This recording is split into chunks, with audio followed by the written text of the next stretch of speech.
Hello friends, welcome to our channel. Today we're going to take a look at another horrible case with you. The case of Timothy Jones Jr. As a child, Timothy witnessed hardships in his family. His mother suffered from schizophrenia, and her mental health gradually declined. Eventually, she had to leave home to receive constant care. When Timothy was 20, his father moved with him to his grandmother's house. There, Timothy faced domestic violence, substance abuse, and alcohol abuse. Despite his difficult upbringing, Timothy showed an aptitude for mathematics and computer engineering. He could solve problems easily and take apart and reassemble computers to make them run faster. However, things changed when Timothy reached his teens. At age 10, he began hearing voices in his head. By middle school, he was using drugs and drinking excessively. At age 15, he suffered a traumatic brain injury in a car accident that affected the frontal lobe of his brain, the area that controls impulses and is associated with mental illness. After the accident, Timothy exhibited unusual behavior and was very irritable. He felt jealous of his father and believed that anyone who had a relationship with him was causing his father to neglect him. Over time, Timothy believed that his father did not love him and feared being abandoned. Although his intelligence developed, his emotional development was affected, causing him to have a childlike mentality and lack of empathy. After graduating from high school, Timothy Jones Jr. dreamed of joining the United States Navy.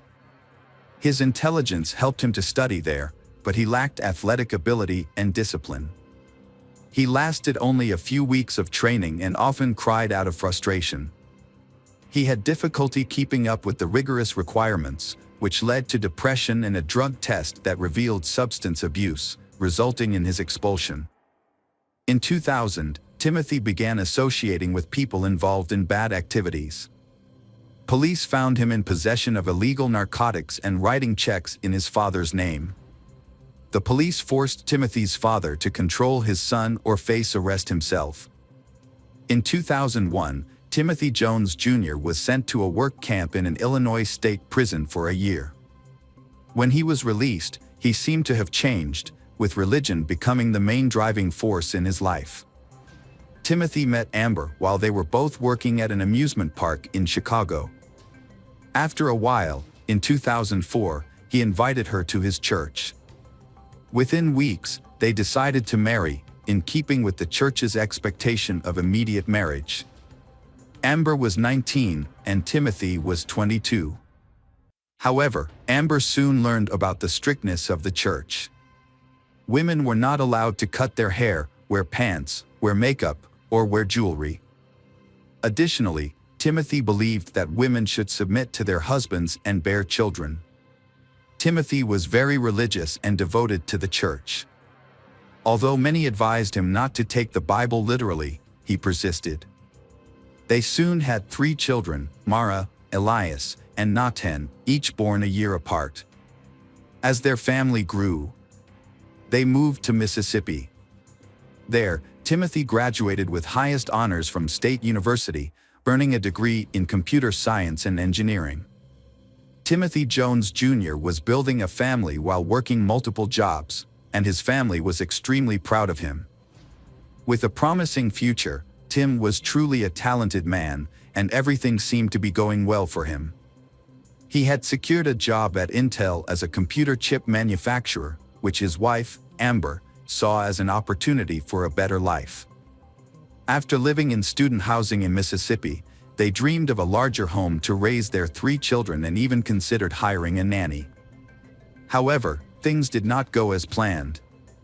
Timothy bought an old mobile home on a dirt road in Red Bank because he dreamed of living on a farm. He purchased animals to raise, and Amber stayed home to care for them. By 2012, they had 2 more children, and problems began to arise. Timothy wanted Amber to homeschool the children, even though she only had a high school education.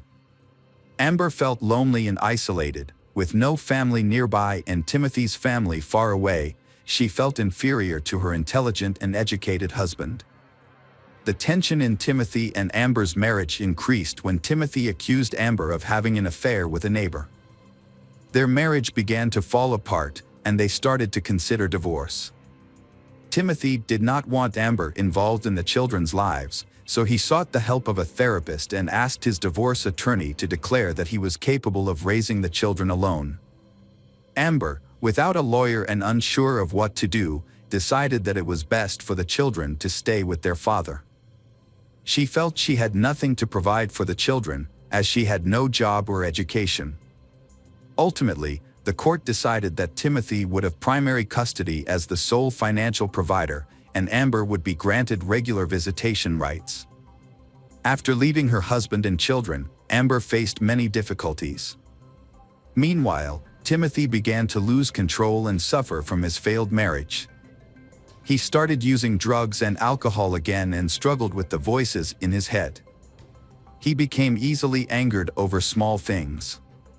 Amber recounted that Timothy once beat her in front of the children until she passed out. Unable to manage work and family, Timothy hired a nanny service to care for the children.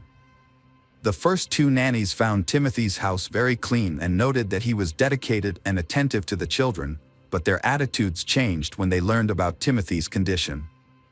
On the third occasion, Timothy hired Crystal, a 17-year-old nanny who had a young daughter.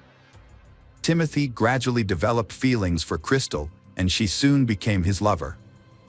Timothy began to pressure Crystal to follow his religious customs, including wearing long dresses, growing her hair long, and being submissive to him.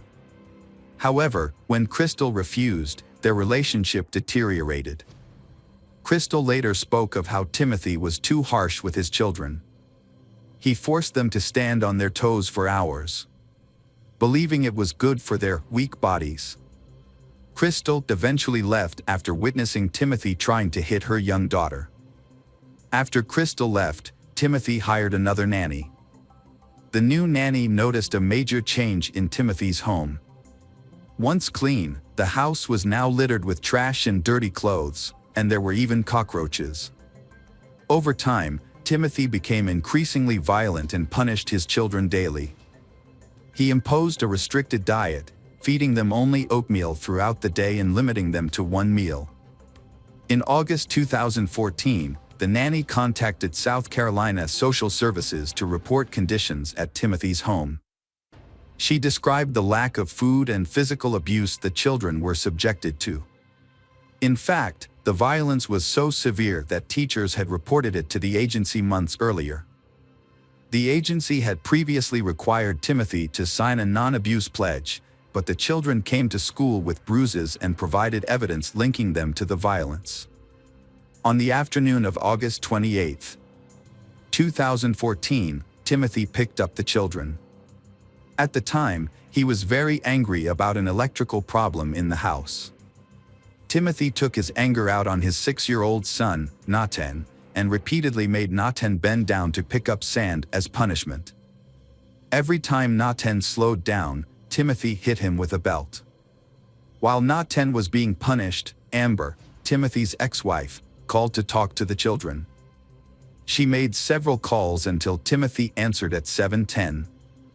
During the conversation, Nathan told his mother about the punishment for breaking the outlet, claiming it was an accident. Timothy angrily hung up, telling Amber to stop defending him. After hours of torture, Nathan was exhausted, dehydrated, and begged for it to stop. He passed out, ending it all. Timothy took Nathan to bed and left him without giving him water or help. Call records show that Amber called 8 more times after that. Around 1 a.m., Timothy took his 8-year-old daughter, Mara, to a convenience store to buy 10 packs of cigarettes. When he got home, he strangled Mara. Timothy then went to his 7-year-old son, Elias, and did the same thing. He then unbuckled his belt and strangled Gabriel, 2, and Elaine, 1, until they stopped breathing. When the children did not move, he took a blanket, wrapped each one in it, and placed them in the back seat of the car and drove away. The disappearance of Timothy and his children was reported to the police. The police searched everywhere for Timothy. Fortunately, a police officer stopped his car. As the police approached the car, they immediately detected a foul odor inside. They also noticed that the carpet appeared to have been recently cleaned with bleach. The sheriff asked the driver, Timothy, for identification and license plate number and observed that Timothy appeared to be under the influence of drugs. After checking Timothy's information, the police discovered that he was wanted in South Carolina for a child welfare issue. When asked about the whereabouts of his children, Timothy initially said he had no children, but later mentioned that he had 3 children living in South Carolina. The officers asked for Timothy's relatives' phone numbers to verify the children's safety. After making the call, they immediately arrested Timothy. As Timothy was placed in a patrol car, he became emotional and began telling officers what he had done to his children. He confessed to killing his 3 children for ulterior motives. Timothy explained that he felt very sad and angry when he saw one of his sons playing with an electrical outlet, so he strangled his son until he lost consciousness. Timothy did the same to his other son and his older daughter. He strangled his daughter until she turned blue. In another account, Timothy claimed that his son was trying to hurt him when he saw him playing with an electrical outlet, which prompted him to kill him. In one recording, investigators heard a discussion about Timothy Jones Jr. subjecting his 6-year-old son, Nathan, to hours of punishment. This was because Nathan had accidentally turned off an electrical outlet in the living room. Timothy said he put Nathan to bed afterwards, but when he checked on him, he found him dead. When asked why he did this, Timothy said he heard voices in his head and believed his children were plotting against him. He also thought his children would be happier if they went to heaven. So he decided to kill all of them. After killing his children, Timothy traveled throughout the Southeast with the bodies of his 5 children covered in blankets in his car. He eventually dumped them in a remote wooded area in Alabama. In a second statement, Timothy said Nathan's punishment had gotten out of hand. When he went to Nathan's room, he found him dead. Not knowing what to do, Timothy decided to end the lives of all his children. After an autopsy, pathologists were unable to determine a definitive cause of death. However, they theorized that Nathan may have been too weak from the excessive punishment Timothy had imposed on him, making it easier to kill Nathan. Investigators questioned Timothy's actions, particularly why he did not call 911 immediately after the incident. Instead, he attempted to conceal and dispose of his children. Timothy later led investigators to where he had dumped the children's bodies that same day. The remains of the 5 children were found on September 10th. On September 11th, evidence from Timothy's car was collected and turned over to South Carolina authorities. Some of the evidence included family photos, children's clothing, children's drawings, letters from his mother to the children, Timothy's college diploma, and his passport. Notably, Timothy Jones Jr.'s handwritten notes included a list of actions related to the disposal of the bodies, such as moving the bodies, grinding the bones into powder or small pieces, burning the bodies, and preparing necessary items such as camping equipment, gas, and muriatic acid. On September 13, 2014, Jones was admitted to a correctional institution and placed in a special cell separate from the general population. Since then, he has been evaluated by mental health experts, including psychiatrists, clinical psychologists, and forensic specialists. Opinions among these professionals varied. Some diagnosed him with schizophrenia, bipolar disorder, schizoaffective disorder, or a personality disorder. They suggested his mental state during the crime might have been worsened by drug use and a traumatic brain injury he sustained at age 15, which could have contributed to underlying psychosis. These theories were presented to the jury during his trial. Conversely, other specialists argued that Timothy was mentally competent and that his attempts to hide evidence, including his children, showed he knew his actions were morally and legally wrong. His internet search history indicated he understood what he was doing and how to do it. The prosecution argued that Timothy succumbed to the pressures of a failing marriage and the challenges of raising 5 young children. According to his statements, the catalyst for his actions was his wife's alleged infidelity with their neighbor, who is now her husband. She testified that she did not commit adultery and that her relationship with the neighbor began only after her divorce. The trial occurred in late May 2019, featuring weeks of intense testimonies and evidence against Timothy. The crime is considered one of the most horrific murders in South Carolina's history. Mara's last words to her father were, "Daddy, I love you." When police searched the house, they found Naten's favorite Toy Story toy broken into pieces. Naten appeared to have been the most severely punished. Nevertheless, all testimonies agreed on one thing: the children loved their father. On June 13, 2019, after 2 hours of deliberation, Timothy Jones Jr. was sentenced to death. He is currently in solitary confinement at a correctional institution, wearing a green jumpsuit that identifies him as a death row inmate. This tragic case ended the lives of innocent children because of marital issues, with both the father and mother making irreversible mistakes. Hello, crime enthusiasts. Are you ready for another chilling investigation? The case of Kirsten Hatfield. Kirsten Hatfield was born on February 12, 1989, in Midwest City, Oklahoma. Kirsten's father left the family soon after her birth, and her mother, Shannon, moved back in with grandparents.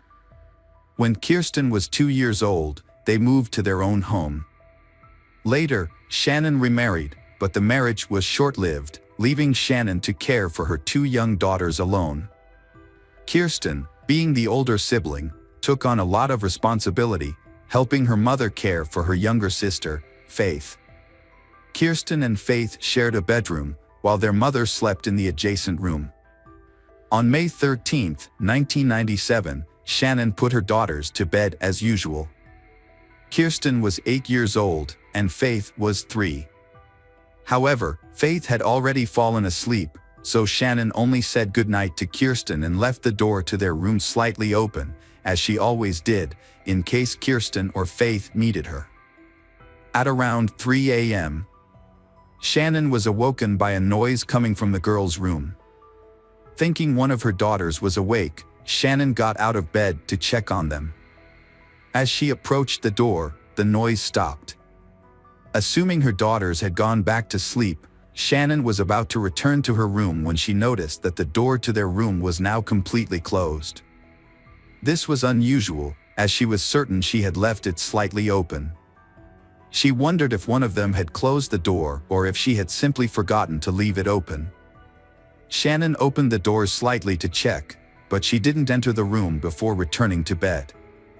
Shannon went to wake up her daughters at 6:30 a.m. the next morning, but only found Faith in their bedroom. Shannon asked Faith where Kirsten was, and when Faith said she didn't know, Shannon began a thorough search of the house. However, Kirsten was nowhere to be found. Shannon then checked outside the house and contacted the parents of Kirsten's friends to see if she had come to their house. But no one had seen her. Shannon's search efforts led her to call her father, who lived nearby, to see if Kirsten had gone to his house or not. Unfortunately, he hadn't seen her either.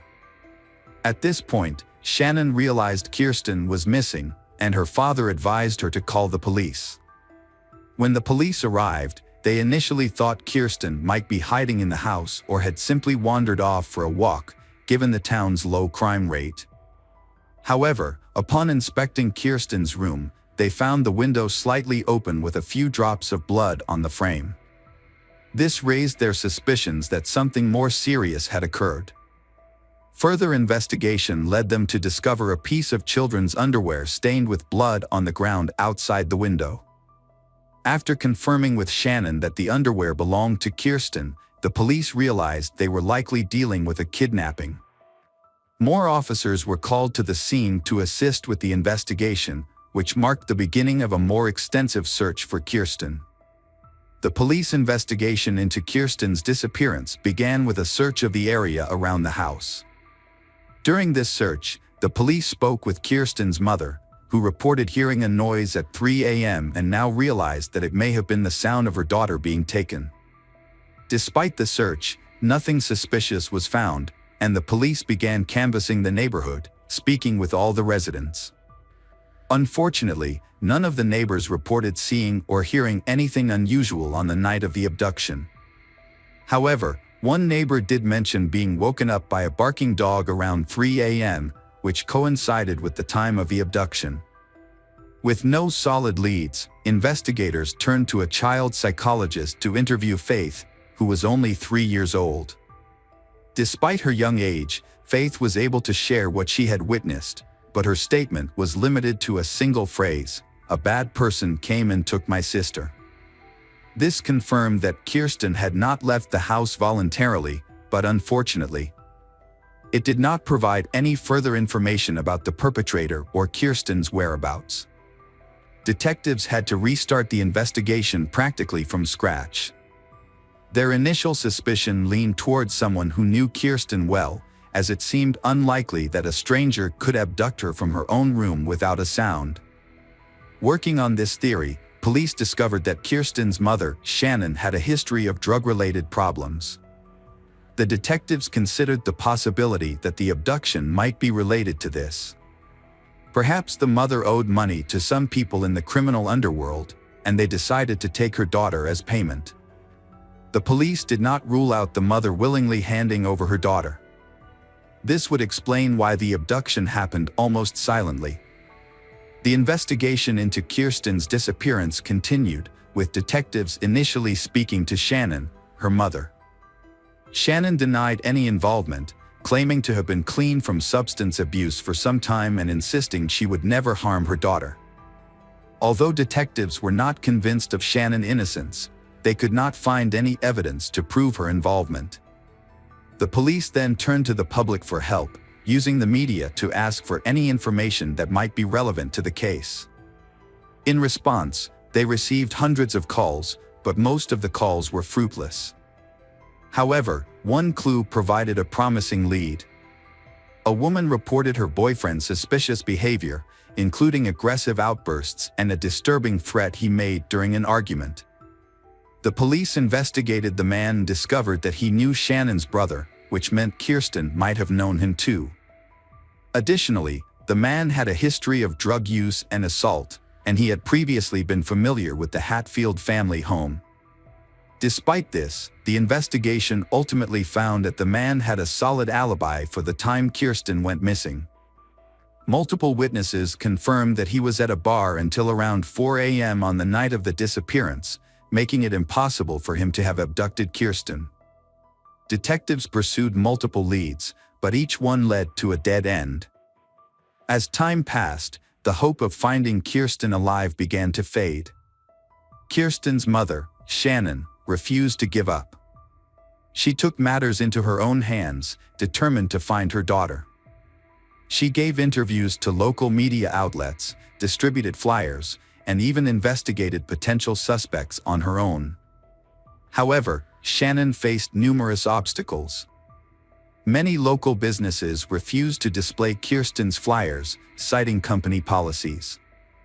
She also attempted to meet with the state governor, but was unsuccessful. Shannon established a volunteer center to help find Kirsten. The center focused on distributing flyers and engaging with the media. However, Shannon encountered new challenges. Some volunteers stole money, lied about their work, and used the media to gain attention for themselves. Despite these setbacks, Shannon persevered in her search for the truth. After years of effort, Shannon realized that her approach was not yielding results. She enrolled in college, earned a degree in criminology, and became a parole officer. Shannon's goal was not only to find her daughter's kidnapper but also to protect others from potentially dangerous criminals who might be released from prison. Shannon suspected Kirsten's kidnapper had a history of violent crimes. To pursue this lead, she researched people with violent pasts in her area but found no connection to Kirsten's disappearance.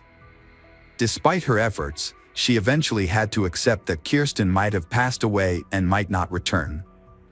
Still, Shannon continued to search for answers. Periodically, police reopened the case to investigate new leads, working with the FBI to create an updated sketch of Kirsten's possible appearance. In 2014, there was a breakthrough in the Kirsten case. A woman contacted the police and shared a shocking discovery she had made while sorting through her late mother's belongings. Among her mother's possessions was a diary detailing the woman's father's confession, claiming he had killed Kirsten Hatfield. The diary was extremely detailed, and detectives were convinced of its accuracy. According to the diary, the man had kidnapped Kirsten from her bedroom, took her to a house he owned in a nearby town, and murdered her after horribly torturing her. The description of the crime process spanned many pages, leaving even veteran investigators confused. The diary also revealed that the crime had been recorded on a videotape. Investigators immediately questioned the woman's father. However, his reaction was surprising. While he denied any involvement in the Kirsten case, he asserted that he had known who was responsible for Kirsten's death, saying the murder had occurred at his ex-girlfriend's house. The police were confused and asked for the house address. They quickly received a warrant and sent a team to thoroughly search this house. The forensic investigation began with a crucial step: the use of luminol, a substance that glows when exposed to very small amounts of blood. When the forensic team applied luminol to the scene, they were surprised by the results. An expert later described the house as lit up like a Christmas tree due to the numerous bloodstains. The bloodstains matched the details of the murder described in the diary, leading the team to believe they had finally found concrete evidence. To investigate further, police removed the floorboards, cut out sections of wallpaper and sent these items to a laboratory for analysis. They also organized an excavation team in the hope of finding the victim's body. In addition, the police also discovered a box containing hundreds of videotapes in the house, so they had to review the diary. They suspected that one of the tapes might have contained footage of the victim being abused. Detectives meticulously reviewed each tape, but after hours of analysis, none of the tapes were related to the murder. Excavations also proved fruitless, with no remains or evidence found in the soil. However, just when the investigation seemed to have been gaining momentum, the police encountered an unexpected and shocking episode. Experts who analyzed the bloodstains in the house concluded that the bloodstains had actually belonged to an animal, not a human. This revelation left the police stunned and wondering what had just happened. Had someone deliberately deceived them with a cruel joke? Or was the person writing the diary struggling with mental health issues and convinced by a false narrative that had developed in their mind? The truth was still unknown. Detectives had run out of leads in Kirsten's case, and the case was once again stalled. In an effort to revive the investigation, the case was reassigned to a new detective named Daryl Miller in the summer of 2015. Miller decided to start from scratch and review all existing documents and records. During his scrutiny, Miller discovered something surprising. His predecessors had overlooked some key evidence, including blood found on Kirsten's windowsill and on her underwear. The evidence had been stored in a warehouse, but shockingly had never been sent to a laboratory for analysis. Miller suspected that the reason for this might have been because police initially thought the blood belonged to Kirsten, which would not have yielded any useful results. However, Miller decided to send them to the laboratory for analysis. The results were surprising. The blood sample did not belong to Kirsten, but to an unidentified man. This was a significant breakthrough after many years of investigation. Miller decided to collect DNA samples from all the men who had participated in the investigation since the kidnapping. Police tracked down each person on the list and sent their DNA to a lab for analysis. Everyone was cooperative and provided their DNA samples quickly. Miller patiently waited for the results, and finally he received a call from the lab. Experts had analyzed one of the samples and found a perfect match with bloodstains found on the window and the victim's underwear. The DNA belonged to Anthony Palma, 56. The Hatfield family's neighbor who lived across the street. Anthony had been one of the first people the police spoke to on the day of the abduction. At the time, he claimed to have woken up around 3 a.m. due to his dog barking. Now that his DNA had been linked to the crime scene, detectives decided to bring him in for further questioning. Although the DNA evidence was sufficient for a conviction, the investigators hoped to obtain a confession from Anthony. A confession would expedite the trial and potentially lead them to Kirsten's body, which was still missing. To get Anthony to talk, the detectives invited him for questioning, telling him it was a routine process. They claimed they were re-interviewing everyone, including neighbors, to gather new information. In reality, their goal was to get Anthony to admit whether he had ever been inside the Hatfield family home. Detectives asked Anthony to recall any additional details about the night in question. He retold the same story he had shared 18 years earlier. But this time he added a new detail. He claimed to have seen a white car parked outside Kirsten's house, although he didn't think much of it at the time. The police then asked Anthony about his relationship with Kirsten and her family. He stated that he knew them as neighbors, but he had never interacted with Kirsten personally.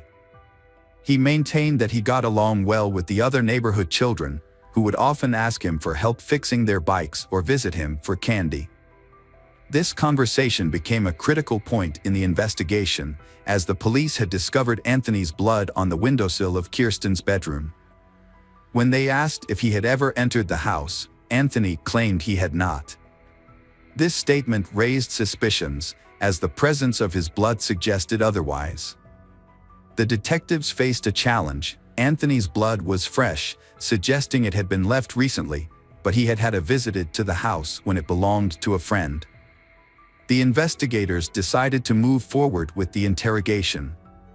Informing Anthony that his blood had been found in Kirsten's room and on her underwear.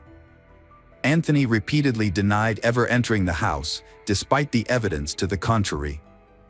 The investigators attempted to extract a confession, but he consistently maintained his innocence. The detectives changed their approach and exited the room, leaving Detective Miller to speak with Anthony privately. Miller entered with a photo of Kirsten, placing it in front of Anthony. However, Anthony promptly pushed the photo away, refusing to look at it for the remainder of the conversation. Miller asked various questions, attempting to prompt Anthony into a confession, but he continued to deny any involvement. Failing to obtain an admission of guilt, the police ended the interrogation and apprehended Anthony. A subsequent search of his residence, made possible by a search warrant, uncovered no evidence of Kirsten's remains or any other relevant evidence. During the trial, Anthony repeatedly denied any involvement in the crime. But DNA evidence told a different story. As the trial progressed, new details emerged that the police had initially overlooked. It was revealed that Anthony had a history of run-ins with the law, including a prior conviction for breaking into a girl's bedroom and assaulting her. He had also been imprisoned in the 1980s for a violent attack involving a weapon. Anthony's past convictions signaled his dangerousness, yet were overlooked in 1997. In 2017, a jury returned a guilty verdict for Kirsten's kidnapping and Kirsten's murder, and Anthony was sentenced to life in prison. Despite the guilty verdict, Anthony never disclosed the location of Kirsten's body. Kirsten's mother refused to give up hope, however. She consistently reached out to Anthony, calling and visiting him in prison, in an effort to find out where Kirsten's body was. She spent hours trying to extract the truth from him, but ultimately, she was unsuccessful. Tragically, in 2019, Anthony was killed by his cellmate, who was motivated by a desire for revenge for Anthony's horrific crime against a child. As a result, Kirsten's family's only hope of finding Kirsten's body now depends on hikers or tourists who might stumble upon it in remote national parks, where Anthony may have buried her. Hello friends, welcome to our channel. Today we're going to take a look at another horrible case with you. The case of Gabby Doolin. Gabby Doolin was born on December 26, 2007, in the small town of Scottsville, Kentucky, with a population of just over 4,000 people. Scottsville was mostly a farming community where many folks knew each other well, or at least knew someone from each local family. Like in many similar small towns, there weren't a lot of entertainment options in Scottsville. The only major thing for locals was school sports, particularly football. The local school had pretty decent fields for football, baseball, and tennis, where they regularly hosted games and competitions. It became a sort of tradition for locals to attend these activities, especially if their children were involved. Gabby's family was no different. Her parents had 3 kids, 2 sons and a daughter. The oldest boy was on the school's football team, while Gabby herself got into cheerleading in November 2015 when she was 7. Their town was gearing up for the biggest football game of the year, and Gabby's older brother was on the team. However, Gabby was more interested in just hanging out and having fun with other kids than in the game itself. Her parents initially planned to leave Gabby at home with their youngest son under the care of a relative, but Gabby managed to convince them to take her with them. On the evening of November 14th, they headed to the school field. Besides the local crowd, there were also many folks from the other county who came to watch the game and support their team. As soon as their family arrived at the stadium, Gabby spotted her friends and asked her mom if she could go play with them. Her mom agreed, but warned her to stay within the school grounds and stick with the other kids.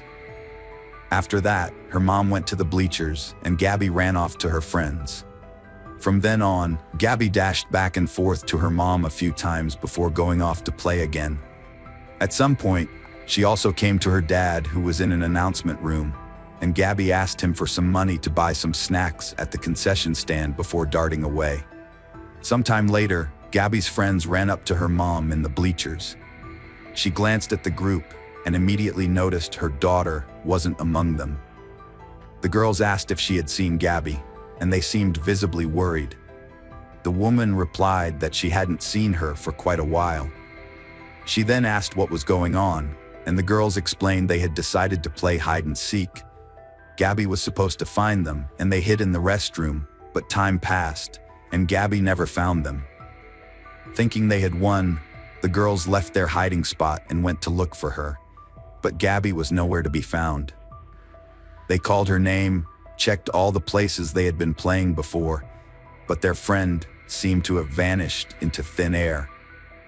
That's when they thought Gabby might have gone to the bleachers to her mom and ran there. Her mother immediately started to panic and went to her husband, but Gabby wasn't there either. She told him that Gabby was missing, and he rushed to search the area around the stadium. Meanwhile, the mother went to the concession stand where her daughter had wanted to buy some snacks and began searching for her there. On the way, the parents met their friends and informed them about their daughter's disappearance. Hearing that, they joined the worried parents, helping with the search. After scouring the entire area around the stadium and finding no sign of Gabby, the parents went back and made an announcement over the loudspeakers, hoping Gabby would hear it, but that yielded no results either. By that time, there was a break in the game and people were returning to the bleachers. The parents continued asking everyone if they had seen Gabby, and some of them joined in the search as well. They went out again to search the area around the stadium and asked the staff to turn on flashlights around the baseball field, which led to a small forest. The adults walked through it, but still couldn't find her. By this time, about 20 minutes had passed since her disappearance, and the parents decided to call the police. Officers immediately arrived at the school, listened to the parents' and Gabby's friends' accounts, and began searching. The local police department had little experience with such serious cases, as child disappearances rarely occurred in their small town. The officers immediately considered the worst-case scenario that someone had abducted or attacked her. In that case, they faced one problem. The likely perpetrator was probably at the stadium watching the game, which was about to end any minute. So the officers realized they had very little time, and soon people would start going home, including the alleged perpetrator. Eventually, they decided to halt the game and lock down the stadium, keeping everyone inside the building. Officers watched every exit to prevent anyone from slipping away. The police didn't inform people about what was happening to avoid disrupting the search efforts. If everyone knew that the police were considering the possibility that a kidnapper of a 7-year-old girl was in the same vicinity as them, the situation could quickly escalate. Meanwhile, state police arrived at the school and began searching the area. They reached the baseball field and headed into the woods. After some distance into the trees, they stumbled upon a small creek and saw her body in it. They identified her as Gabby and called for an ambulance to take the body to the medical examiner. However, even a visual inspection was enough to suggest that the cause of death was asphyxiation, as there were distinct marks on her neck. Part of her clothing was also missing, leading the police to suspect that the victim had been sexually assaulted. Gabby's mother saw the ambulance near the woods and thought the police had found her daughter who needed medical attention. She rushed there, but the police stopped her as they didn't want the woman to see this horrifying scene. Now that the police were dealing with a murder, they decided to move everyone from the stadium to the school gym. Investigators believed that the killer was likely among them, so they needed to quickly figure out how to identify them. They spoke to Gabby's parents and told them about what likely happened to their daughter. Investigators also asked if they had any suspicions about who could have committed such a heinous act. Perhaps they had noticed someone suspicious, or someone had threatened their family. But Gabby's parents insisted they had no idea who could have done this. Detectives then talked to Gabby's friends and asked if they had seen anything strange that evening. Maybe someone had been watching or following them. But the girls said they couldn't recall anything like that. The police also brought them to the gym and asked them to look carefully at the people present, hoping they might remember something, but it didn't lead to anything. The lead detective continued to believe that the victim's friends might have seen the kidnapper, but either they were afraid to point him out or simply didn't understand the significance of their observations due to their age. He kept asking them to remember every moment of that evening, and finally, one of them mentioned that when they hid from Gabby in the restroom, she saw a man near the door. She remembered almost no details about his appearance except that he was wearing a denim jacket. The police spoke to the cashier who sold tickets to the game, and he also recalled the man with the denim jacket hanging on his arm. He added that this person seemed strange and intoxicated to him. However, they still couldn't identify this man. At that moment, the police gradually interviewed the attendees of the game, and pretty soon, everyone learned why they were being held there. Realizing that they might be in the same room with the killer, people were frightened, especially for their kids, but still cooperated with the police and answered their questions. Investigators cross-referenced the list of names of all the men in the gym with a sex offenders registry, but there were no matches. The police also sent officers to the homes of several such offenders living within close proximity, but they all had solid alibis, and none of them were near the school. Meanwhile, officers continued to interview people at the school, and they soon came across some interesting leads. Several individuals told them that during the game they saw a man named Timothy Madden near the women's restroom behaving strangely. He was a local resident, so many people knew him, but according to witnesses, that evening he was acting suspiciously. They also mentioned that he was wearing a denim jacket, the same description provided by one of Gabby's friends who had also seen a man near the restroom. Another witness was a distant relative of Timothy. He mentioned that during the game, Timothy seemed kind of off, and his younger son was playing on the field. But according to the witness, Timothy who usually was very involved in his son's sports achievements, wasn't even paying attention to the field and seemed lost. Several more witnesses told the police that Timothy's behavior seemed strange to them, prompting investigators to talk to him.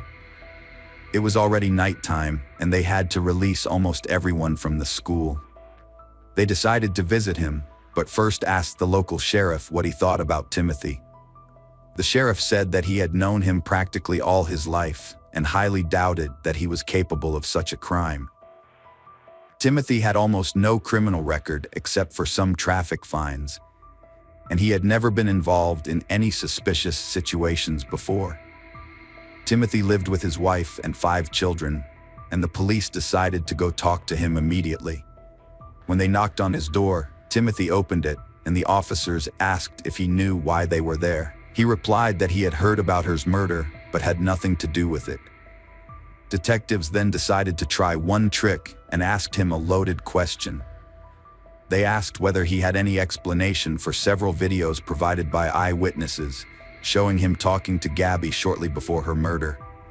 There were no videos or witnesses, and the question was designed to prompt the man to reveal some new information if he indeed had something to do with the crime. At first, Timothy said he didn't know, but then he quickly corrected himself. He admitted that he did talk to Gabby that evening near the stadium. According to him, he stepped out to smoke, and at that moment, several girls ran past him. Shortly after, Gabby passed by and asked if he had seen her friends because they were playing hide and seek, and she needed to find them. Timothy pointed her in the right direction, and she ran off. The detectives found it suspicious how quickly Timothy changed his story. Moreover, his account indicated that he spoke to the victim just minutes before her disappearance, and at that time, there were no witnesses outside the stadium, so it gave him the opportunity to commit the crime. The detectives also asked if he would have any explanation if they found his DNA on the victim's body, and Timothy calmly replied no. Finally, they asked him to provide them with a DNA sample and the clothing he wore at the stadium. He agreed to both requests, but as soon as Timothy handed over the clothing to the police, they discovered some stains on it. There was something resembling blood stains on the pants, denim jacket, and even underwear. Detectives asked if he could explain it, and Timothy claimed that they were insane and that it wasn't blood, but some dirt. However, the police thought otherwise, although they needed to wait for the DNA analysis results before they could arrest him. Even though this case was a priority for the lab, it still took several days for the experts to examine all the samples and conduct the analysis.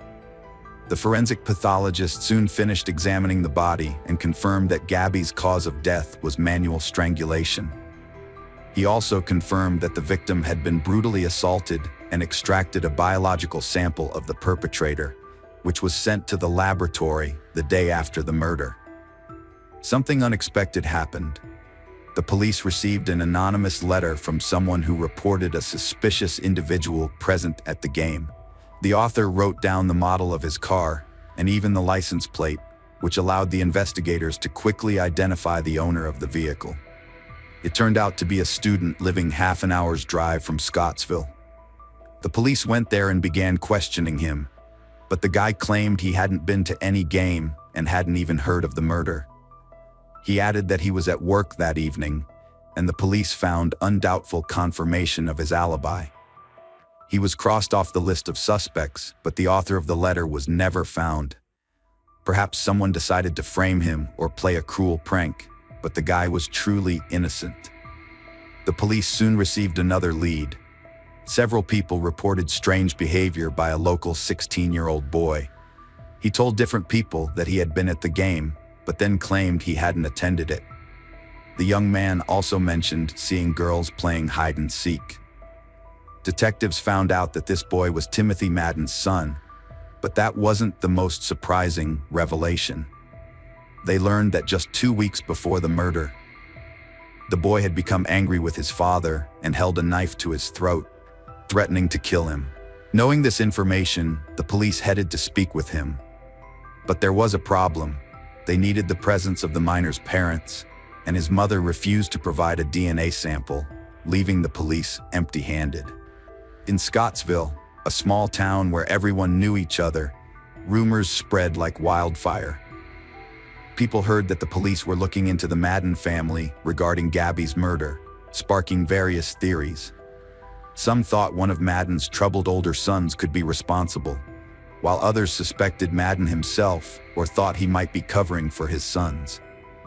Gabby's parents also became aware of these rumors, which came as a big shock to them. Gabby's father had known Timothy since 3rd grade and also knew his whole family. Their sons played on the same football team, and their daughters were cheerleading together. Both families were close, even sitting near each other at the game. With all this in mind, Gabby's parents found it hard to believe that anyone from their circle could have been involved in the murder. After the rumors spread around town, something else happened. The eldest son of the Madden family, who was 20 years old, began contacting local officers on social media. He used foul language and threatened them, demanding they leave his family alone. He was immediately arrested for the threats, and the police quickly discovered that there was an active warrant for his arrest in another town. It turned out he was suspected of assaulting a minor girl. They brought him in for questioning, and the young man claimed he was simply frustrated by the accusations against his family. He also said he had nothing to do with the murder, and that he was at his cousin's house in the neighboring town that evening. He agreed to provide his DNA sample, which was also sent to the laboratory on November 20th. 6 days after the murder, Gabby's funeral took place. Hundreds of people came to say goodbye, not only from Scottsville, but also from other towns. People donated a significant amount of money to Gabby's parents to help cover the funeral and farewell ceremony expenses. Meanwhile, the lab completed the DNA analysis and compared the blood and semen samples with Timothy and his son's DNA. The results showed a complete match. The semen found on the victim's body belonged to Timothy Madden, and the blood on his clothes belonged to Gabby. Upon receiving this news, detectives went to the funeral when Gabby's parents were alone and informed them of the discovery of the killer. At the same time, the police officers went to Timothy's house and he was arrested.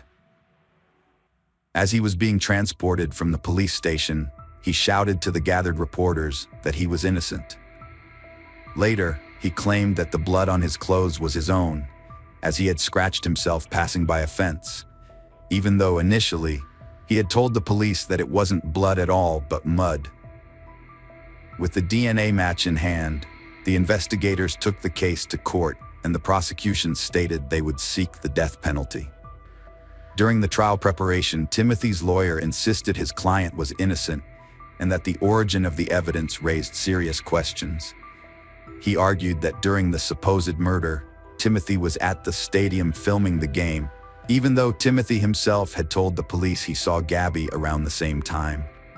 The lawyer also tried to point out the fact that Gabby's body was found in a creek, but his client's clothes were dry when he returned to the stadium.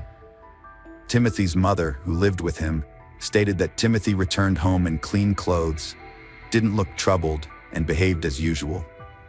However, the prosecution pointed out that all these arguments crumbled in the face of the fact that the suspect's semen was found on the victim's body. There could be no other explanation for this, and therefore, there was no doubt about Timothy's involvement. According to the police, his account of that evening contains some portion of the truth. He could have indeed stepped out of the stadium during the game and encountered Gabby, who was looking for her friends. She knew Timothy well because he was the father of one of her friends. She might have approached him and asked where the other girls had gone, and that's when he devised a plan. He could have said they ran into the woods behind the baseball field and offered to escort Gabby there. Once they were a few hundred yards away from the school, he could have assaulted and killed her, then returned to the game. The wait for the trial dragged on for years, much to Gabby's family's dismay. They wanted the murderer to be punished, but due to bureaucracy, the case progressed slowly. In 2019, 4 years after the murder, the parties began discussing a possible plea deal. The prosecution offered to drop the death penalty in exchange for a life sentence, with Timothy having to admit his guilt. Gabby's parents agreed to this option because the endless wait for the trial was a heavy burden for them. Moreover, if the trial finally began, they would have to attend hearings for months, essentially reliving their daughter's death all over again. Timothy, who kept insisting on his innocence, eventually agreed and confessed.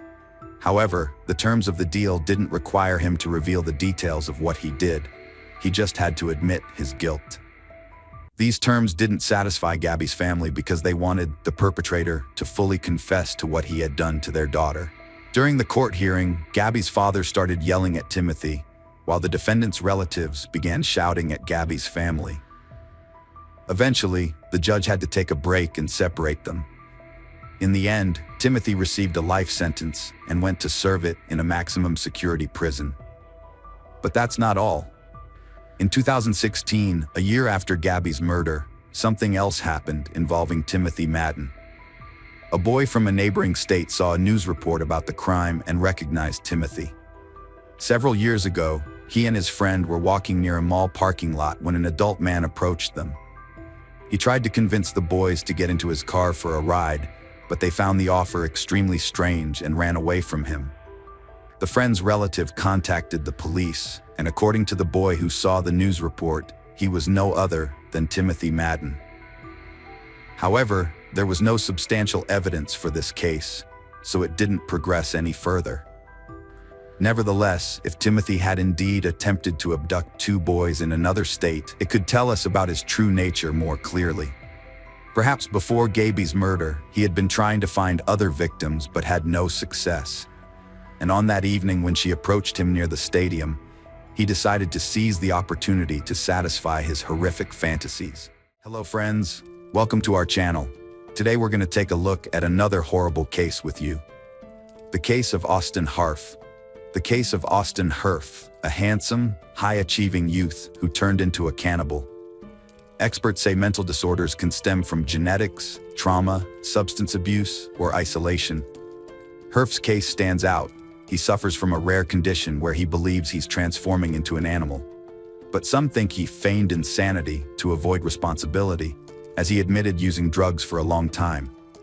Now, let's explore how the scion of a wealthy and respected family, an honor student and an athlete, became a drug-dependent madman with an insatiable craving for human flesh. Austin Malcolm Harf, the Golden Boy, was born on December 21, 1996 in Palm Beach, Florida, to a prominent family of doctors. The Harf family lived in a lavish oceanfront residence, and a year and a half later, welcomed a daughter, Haley, with whom Austin shared a close bond. Despite their privileged upbringing, the children were not spoiled. Their parents provided them with quality education and supported their holistic growth and creative potential. Austin was an excellent student, passionate about playing guitar, wrestling, football, and theater. He saw himself as creative and ambitious. Along with his family, he traveled the world. In high school, he described himself as a happy, optimistic person with a vivid imagination and perseverance in academics and sports, though he acknowledged his shyness. When Austin turned 13, his parents decided to separate. His father left the family home and moved into an equally luxurious residence with his new romantic partner, who soon became his wife. The children remained with their mother, but their father continued to be actively involved in their upbringing and provided financial support. Soon, Austin's mother also found a new partner, marrying him within a year, and he moved into their home. The teenage boy struggled with his parents' divorce, but it's worth noting that his emotional turmoil did not affect his academic performance or athletic achievements. Dreaming of a career in medicine to follow in his parents' footsteps, Austin aspired to help and save lives, aiming to gain admission to a prestigious college specializing in medical studies.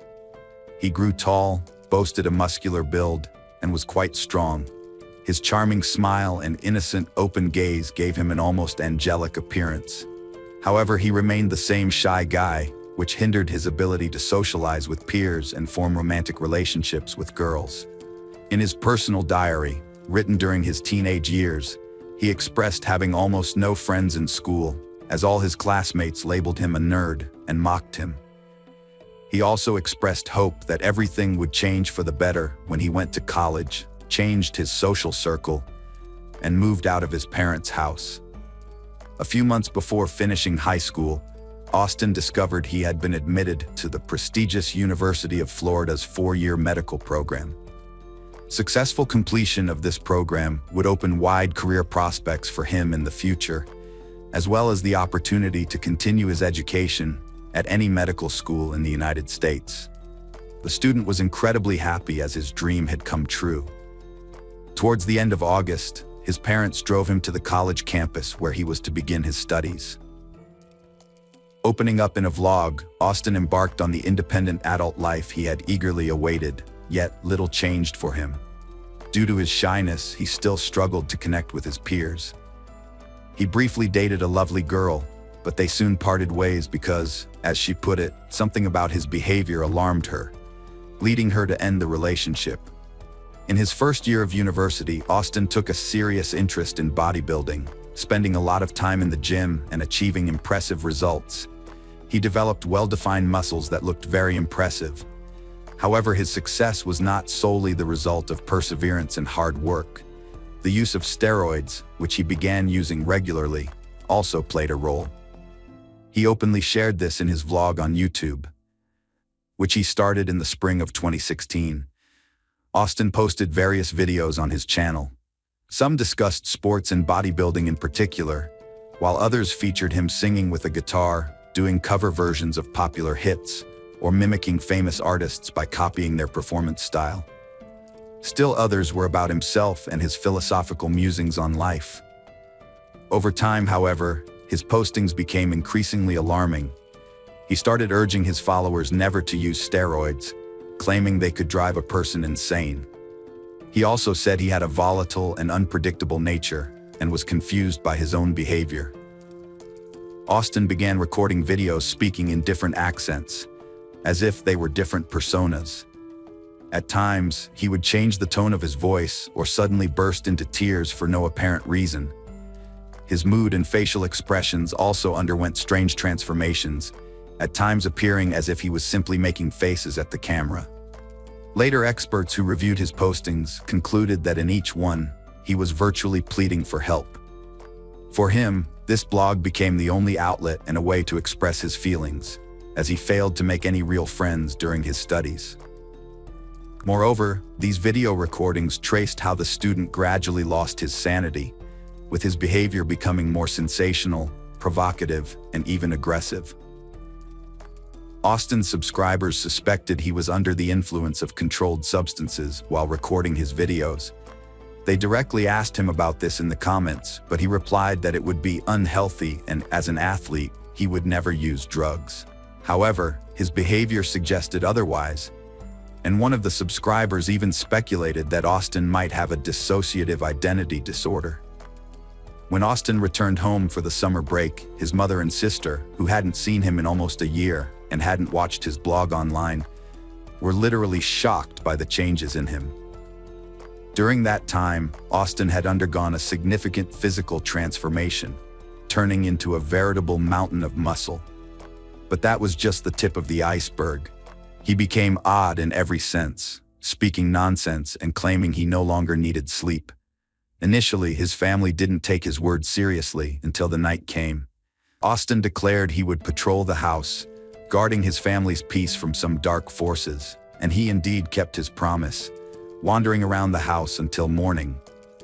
Moreover, every hour he would check on his mother and sister's rooms, loudly assuring them they could sleep peacefully because he was on duty. The next morning, Austin's mother decided to have an honest conversation with him. She directly asked if he was using any drugs. Austin candidly admitted that he had tried virtually all drugs over the past year, and he even described how each one affected him. Among other things, he had taken a potent synthetic drug that caused severe hallucinations, fits of rage, and could lead to a fatal overdose. Nevertheless, he swore to his mother that it was all in the past, and he no longer touched the poison that had driven him insane. After hearing her son out, Mrs. Austin made what was perhaps the main mistake. She did not seek help from qualified professionals, deciding she could help her son cope on her own, being an experienced pharmacist. She took matters into her own hands. She gave her son a sedative and a sleeping pill, thinking it would help him relax and fall asleep after a sleepless night. However, Austin, after dozing off for just a couple of hours, was back on his post by night.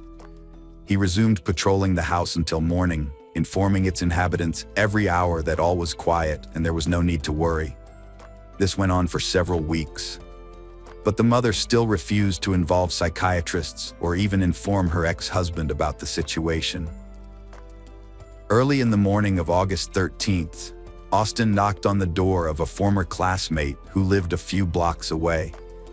She was quite surprised since they hadn't seen each other in over a year, and he hadn't warned her of his visit. When she asked the reason for his appearance, Austin said he had forgotten what year he was born and urgently needed this information. The puzzled classmate answered that it was in 1996, after which he abruptly turned around and left without a word. Austin scared and puzzled Bushi, so she immediately called Mrs. Hariff and told her everything, asking if the boy might be using prohibited substances. Only then did she decide to call her ex-husband, who was working in another state, and share her concerns that something was seriously wrong with their son. The boy's father flew to Florida the next day, and after talking with his son, suggested he voluntarily check into a clinic for an examination, to which he categorically refused. Then he had a heart-to-heart conversation with his ex-wife, and together they decided to send their son for compulsory examination and subsequent treatment in a drug rehabilitation or psychiatric facility. However, they were unable to do so in time. The next day, Austin's friends invited him to join them at the beach. Given the hot and sunny weather, his mother insisted that Haley go along to keep an eye on her brother. Austin was excited about the outing, but dressed unusually warm for the beach, as if he was going to the mountains instead. He wore a thick athletic hoodie with long sleeves, matching pants, boots, and ski goggles. When his friends saw him dressed like that, they were initially silent, then burst into laughter a few seconds later. They teased Austin, asking why he was dressed that way and if everything was okay with him. Austin became seriously angry, shouting that if they thought he was crazy, then he would act accordingly and end one of their lives. The boys didn't take his words seriously but backed off just to be safe. Haley noticed her brother was on the verge of a breakdown, so she decided to talk to him and calm him down. During their conversation, unheard by the others, Austin told his sister that he wasn't entirely human, but half wild animal, immortal, and possessed superhuman strength. His words frightened her, but she tried to remain calm to avoid provoking aggression from her brother. At the beach, Austin behaved in an entirely normal and natural manner. He joked, laughed, played volleyball with friends, and goofed around. As evening approached, they said their goodbyes, and everyone went their separate ways. Austin and Haley headed towards a small restaurant near the coast, where they planned to meet their father and his current wife. On the way, Austin told Haley he intended to test his immortality, then proceeded towards a busy highway, planning to cross it in an irresponsible manner, directly through the fast-moving traffic. When Haley realized what was happening, she ran after her brother and physically dragged him away, begging him to hurry because they were expected. Austin agreed that they shouldn't make anyone wait and silently followed his sister. At dinner, Austin behaved oddly again, silently getting up from the table several times to go outside, looking around as if he feared someone, and then returning. He then decided to tell his father and stepmother about his immortality. When his father calmly suggested seeking professional help, Austin jumped up, shouted that he wasn't insane, shoved his father hard, and ran out of the restaurant. What unfolded after he left the restaurant could be straight out of a horror movie. He later claimed to have no recollection of the events and found it hard to believe he was capable of such cruelty. Austin walked several miles until he stumbled into an unfamiliar neighborhood. There, the bright light from an open garage caught his attention, and he made his way towards it. In that home lived 59-year-old John Stevens and 56-year-old Michelle Mishkan Stevens. In the evenings, they enjoyed barbecuing and watching movies in their spacious garage that was set up like a living room. They had been married for over 25 years, had 3 adult children living independently, and were now enjoying their retirement and each other's company. That evening, John went for a walk with their dog while his wife Michelle prepared everything for their usual movie night. When Michelle saw an unfamiliar young man on their lawn, she felt no immediate threat and even asked if he needed assistance. But the situation then took an unexpected turn. Their neighbor, Jeffrey Pfizer, lived across the street and was on friendly terms with the Stevens. Around 9 p.m., he heard suspicious noises outside, and looking into the yard, he suddenly heard Michelle's agonizing scream. Without hesitation, he rushed to help his neighbors and saw a tall, large young man attacking the elderly woman by the open garage. Jeffrey tried to pull the stranger away, but the stranger was overpoweringly strong, knocking Jeffrey to the ground. As Jeffrey tried to recover, the assailant stabbed him several times in the back and shoulder. Realizing he was overpowered and needed help, Jeffrey ran into the Stevens house to draw the attacker's attention away from himself. After exiting through the back door, he headed to his own home. Only once inside did he realize the assailant had not followed him, but returned to the unfortunate Michelle. Jeffrey immediately called the police and emergency medical services, reporting an armed attack by a stranger with a knife, and that he had been injured along with his elderly neighbor. After speaking with emergency services, Jeffrey fell silent, listening intently. Soon, he was convinced no one was outside his door, and the attacker had stayed at the neighbor's home. Moreover, the assailant was now making strange animal-like sounds, similar to the growling of a wild beast, accompanied by screams of terror and moans.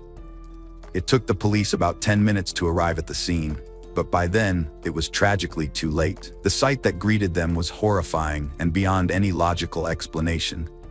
2 officers approached the garage, weapons drawn, only to freeze in disbelief at the doorway.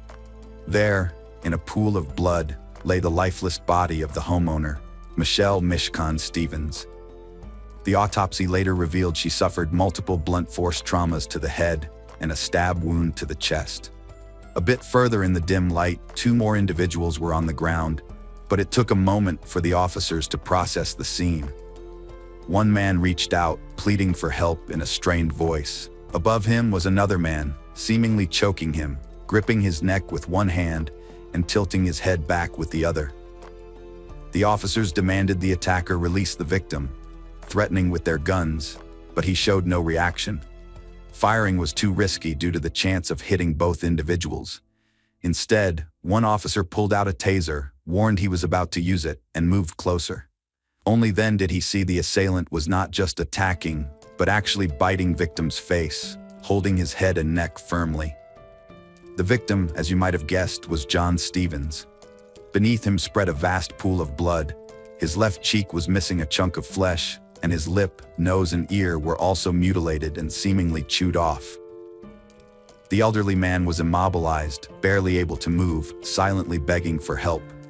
The officers shocked the attacker with the taser, but he seemed unaffected, continuing to tear at the victim's face with his teeth. A kick to the assailant's face only made him growl loudly and bite into Stevens' cheek again. Subsequent kicks did little to deter him. Reinforcements arrived, including a police dog, which was unleashed on the frenzied young man. The dog latched onto the assailant's arm, but he seemed to feel no pain, breaking free and injuring himself further. A powerful kick from an officer finally disoriented the attacker long enough to handcuff him. At this moment, he claimed he felt unwell, possibly having eaten something bad, before losing consciousness and convulsing. Emergency medical teams transported 4 individuals from the scene. Mrs. Stevens could not be revived, and her husband succumbed to his injuries on the way to the hospital due to extensive blood loss from stab wounds and the shock of having his flesh consumed. The injured neighbor who reported the incident survived but suffered permanent minor motor skill damage to his right hand due to nerve and tendon damage. As for the attacker, he slipped into a coma after ingesting a substance from a bottle in the garage that he mistook for alcohol, which turned out to be a potent substance. The perpetrator suffered severe burns to his esophagus and stomach, spent several days on the brink of life and death, but was ultimately saved by medical professionals. Austin spent nearly 2 weeks in a coma before he finally regained consciousness and was able to give his account, claiming he remembered nothing about the events of that day. Gradually, he began to recall the dinner at the restaurant and the argument with his father, after which he walked away. He then described seeing a ghost-like figure that led him through dark alleys and unfamiliar neighborhoods, until a light appeared in the distance, which turned out to be a lantern near the Stevens garage, where the homeowner was preparing a barbecue and taking out food. When his presence startled the homeowner, she called for help. Austin admitted to striking her several times and then drawing a knife, declaring he would rid her of evil. At that moment, a neighbor, Jeffrey Fisher, attacked him, whom Austin perceived as a demon, and he retaliated with the knife. After Fisher ran to seek help, Austin continued to assault the homeowner until she showed no signs of life. He then noticed a bottle, mistook its contents for alcohol, and drank about half. Soon after, he heard a dog barking and a man's voice. The homeowner had returned, shocked by the scene. Austin claimed no memory of what happened next. Initially, there was speculation that Austin was under the influence of potent narcotics, which might explain his aggression and insensitivity to pain. However, when he was tested at the hospital, his blood showed no traces of drugs, medication, or alcohol, leading to the conclusion that Austin might have had a psychotic break, acting without awareness of his actions. Determining the truth of this claim was left to experienced psychiatrists. Between the courtroom and psychiatric care, the case of Austin Harif gained widespread media attention due to its unprecedented brutality and ambiguity. The children of the deceased couple, as well as the relatives of the injured neighbor, were convinced that he was feigning insanity and memory lapses in order to be declared incompetent and avoid severe punishment, a sentiment shared by the majority of those following the case. The state-appointed psychological and psychiatric expert, Dr. Landrum, noted in his report that Mr. Harif's mental illness led to an acute psychotic episode, resulting in the death of 2 people. However, the prosecutor argued in court that he did not believe the defendant met the legal definition of insanity at the time of committing the crime.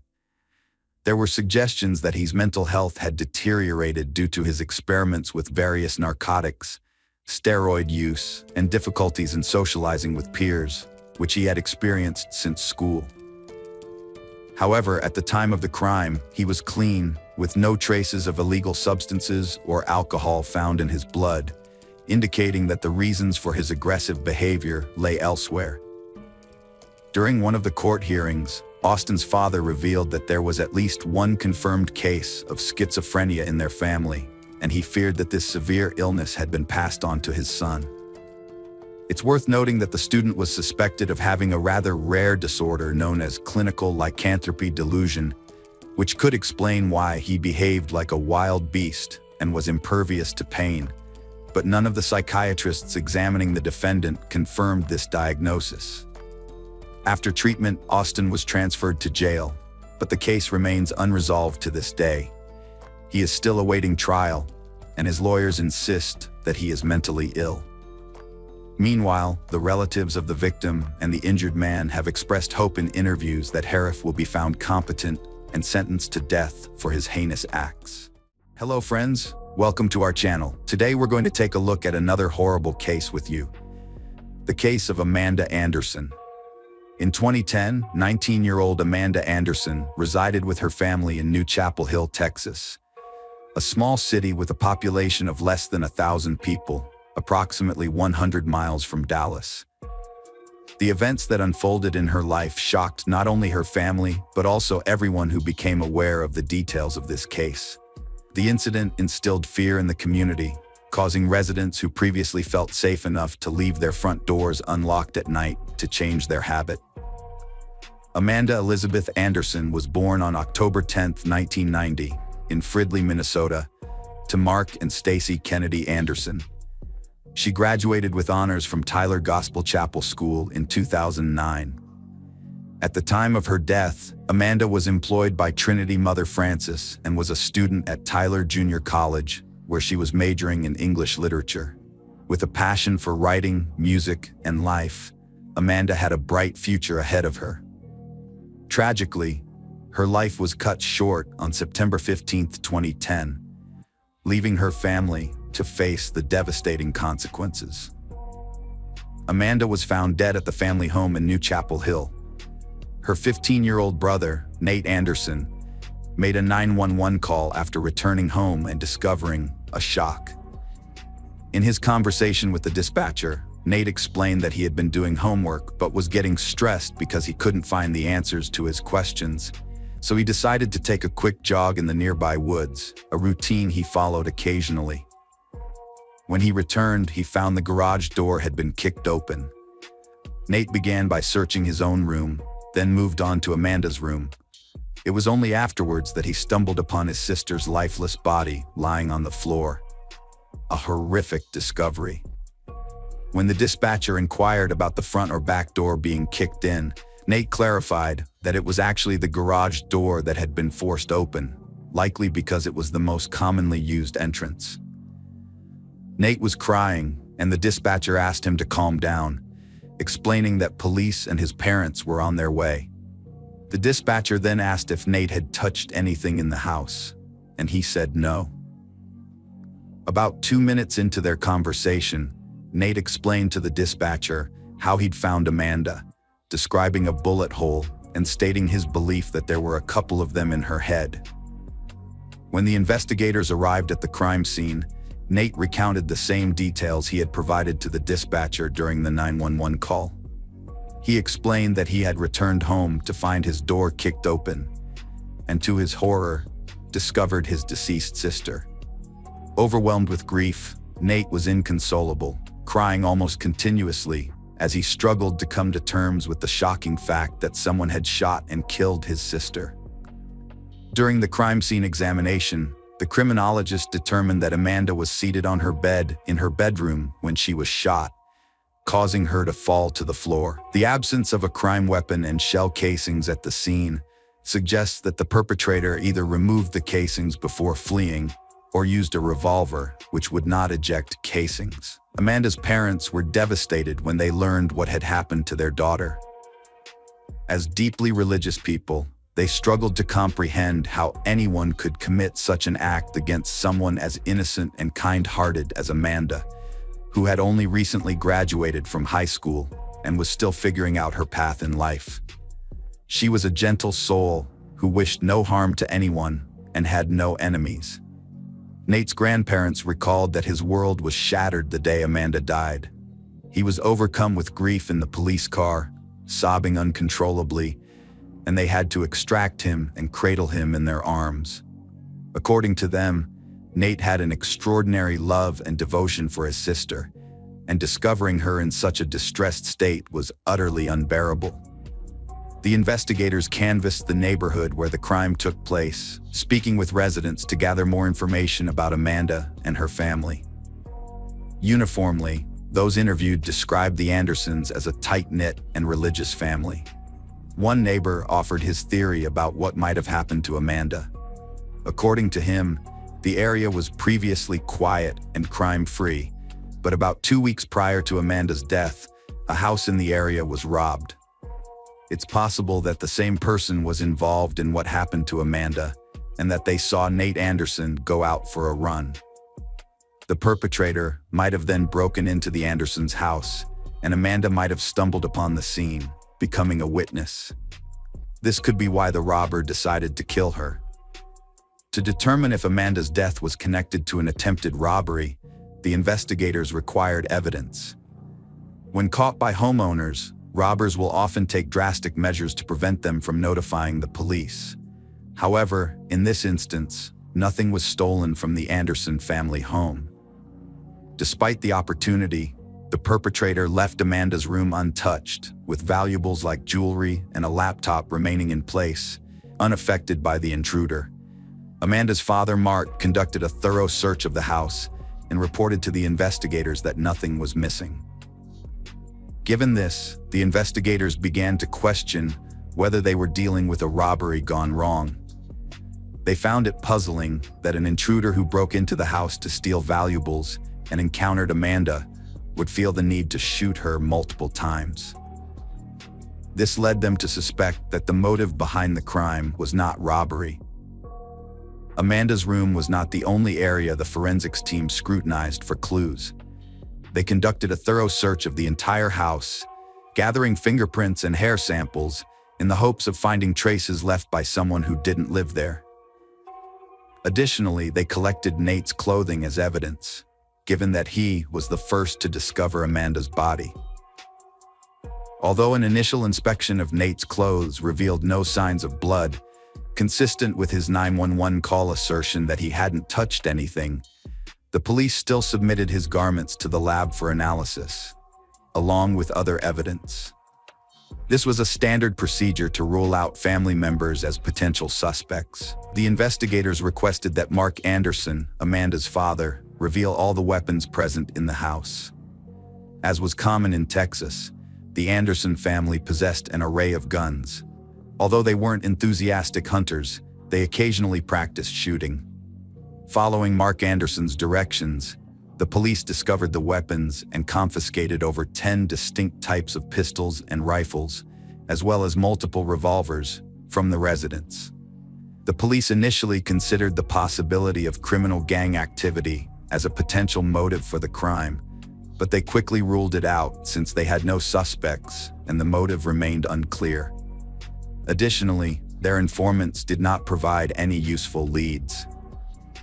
On September 17, 2010, Amanda's family struggled to come to terms with the devastating loss they had suffered. Meanwhile, investigators worked to identify those responsible for the crime. 2 days later, the police received the autopsy results, which revealed that Amanda had been shot 4 times, with all 4 wounds located in the head. What was unusual about the attack was that each shot would have been fatal, yet the perpetrator did not stop after the first shot and instead pulled the trigger 3 more times. The placement of the bullet wounds on Amanda's head was particularly noteworthy. The perpetrator used a small caliber pistol and fired multiple shots. 2 wounds were located on top of her head, another was near the right temple, and the 4th was directly on the forehead. All the wounds, except for the one on the right temple, showed a top-to-bottom trajectory. The exception, the right temple wound, had a bullet that entered at a 90-degree angle. These unusual wound patterns suggested that Amanda's death was more akin to an execution. Amanda's death was caused by .22 caliber bullets. Since there were no gunpowder marks around her head wounds, it's clear the shooter was at least a yard away. Forensic analysis led investigators to believe Amanda was familiar with her killer. They based this conclusion on 2 key facts. Firstly, Amanda was using her laptop while sitting on her bed when she was shot, implying she felt comfortable and didn't perceive a threat. Secondly, the shooter was standing right next to her. If Amanda didn't know the person, she would have likely reacted to their presence, but instead, she did nothing, suggesting she trusted the perpetrator and didn't anticipate being shot. The investigators looked beyond the Anderson family home for answers to their questions. At Amanda's college, they spoke with her friends, among whom her best friend revealed that Amanda was not the type to interact with strangers, avoided illegal activities, and therefore did not have ties to the criminal underworld. Additionally, she did not have any enemies at college. But what if someone had been secretly watching Amanda and plotting against her? The investigators collaborated with college security to uncover any suspicious incidents involving Amanda or other students over the past year. But this avenue led nowhere. A week after Amanda's death, the police were still without a motive, suspects, or answers for her family. As the family grieved, the locals of New Chapel Hill lived in fear for their lives, desperate to uncover the truth behind the tragedy. Amanda's father, Mark Anderson, expressed his despair, saying he doubted whether there would be a wedding or his wife would get to experience her pregnancy together with their daughter, and all the joys that come with it. Shortly after, A reward was offered to anyone with information that could aid the investigation, in the hope that it would encourage someone who knew something to come forward and share their knowledge with the police. Shortly after, the police station began to receive calls offering tips, but most of these were speculative and ultimately hindered the investigation rather than helping it. The process of verifying all the incoming information was time-consuming, but unfortunately, it failed to yield the desired outcome. Each and every lead ultimately ended in a dead end. The police decided to re-interview the Anderson family, focusing on Amanda's personal life, as the nature and number of wounds suggested a potentially personal motive for the crime. Amanda's mother was at a loss as to who could have committed such a heinous act, describing her daughter as a regular church attendee and an excellent student who always treated others with kindness. According to her mother, Amanda did not have a boyfriend at the time of her death, although she had briefly seen someone around a year prior. However, the relationship had fizzled out, and as far as her mother knew, they had not been in contact since. The police wanted to track down this man to determine the nature of his relationship with Amanda, the reasons behind their breakup, and whether he had any motive to harm her. According to him, he and Amanda shared some classes and occasionally went to the movies with friends, but he claimed they were never in a romantic relationship. They had gone out together on several occasions, but nothing more developed from it. When questioned about the last time he saw Amanda, he stated that he had seen her the day before her death, and she was on her way to pick up Nate from church. This was the extent of what the investigators learned, and it appeared to be another dead end. They decided to go back to the start and re-examine all the evidence, as it all began with Nate's 911 call. They focused on this call once again. In the conversation, Nate claimed he had not entered his sister's room and that someone had shot Amanda. When the dispatcher asked, "Does she have a bullet hole?" Nate responded, "There's not just one. I think there are a couple in her head." When the investigators responded to the crime scene following Nate's call, they were met with a horrific sight. Despite their experience in handling similar cases, even they were initially uncertain that Amanda had been shot multiple times. Furthermore, there was no trace of a crime weapon or shell casings at the scene, which raised a crucial question. How had Nate determined that his sister had been shot multiple times in the first place? The investigators determined that it was impossible for someone standing in the doorway to see that Amanda had been shot in the head, or to know how many times she was shot. After returning to the Anderson house, the officers inspected the door, which Nate claimed was forced open when he got home. Although they found some scratches on the door, the lock was not damaged, leading the police to conclude that someone was trying to make it seem like the door had been kicked open. The crime lab examined all the weapons found at the Anderson house and determined that one of the .22 caliber pistols was likely the one used to shoot Amanda. Although they couldn't eliminate the possibility that this pistol was the murder weapon, the investigators drew a surprising conclusion after reviewing all the available evidence. It appeared that Amanda was killed by someone within her own family. The pistol had been hidden in a secure location, indicating that the killer was familiar with its whereabouts. Furthermore, the killer had returned the weapon to its original hiding place on the night of the crime. Amanda's father was having dinner with a friend, and her mother was at work. At the time, only Amanda and her 15-year-old brother Nate were in the house. Given the circumstances, all the evidence suggested that Nate Anderson was responsible. However, the question remained, what could have driven him to take their father's gun and ultimately to take his sister's life? The investigators took a closer look at what happened that evening. Mark Anderson recalled that he phoned his daughter to remind her to pick up her mother from work. 12 minutes later, Mark received a call from Nate, who was crying and told him that someone had shot him. It transpired that, before calling 911, Nate had initially called his father to inform him and his mother of the devastating news that their son had killed their daughter. The police required concrete evidence before making any charges, as they didn't want to cause Amanda and Nate's parents further distress. The investigators decided to interview Mark Anderson without making any accusations against his son.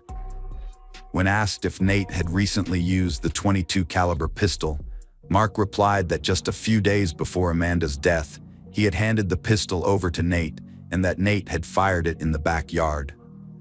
Upon returning to the Anderson house, the officers found several .22 caliber casings in the backyard, which matched the bullets found in Amanda's body.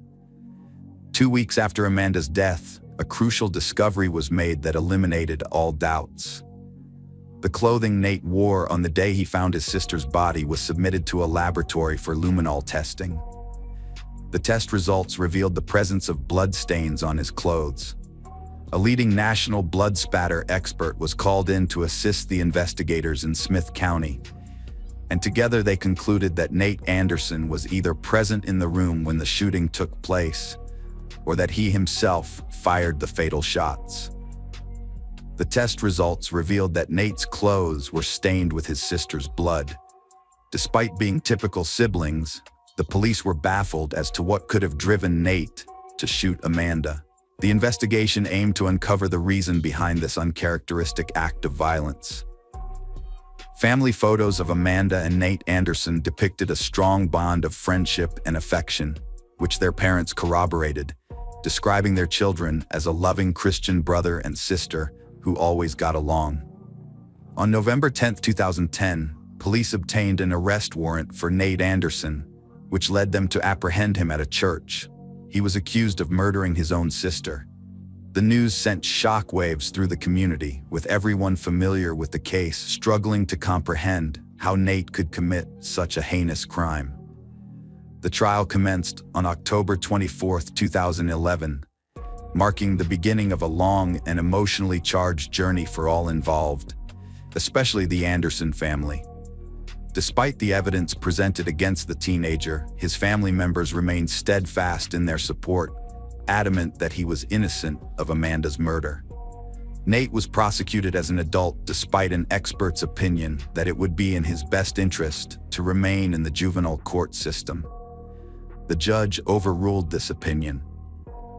During the trial, the state presented some of the evidence found in the Anderson home after Amanda's death.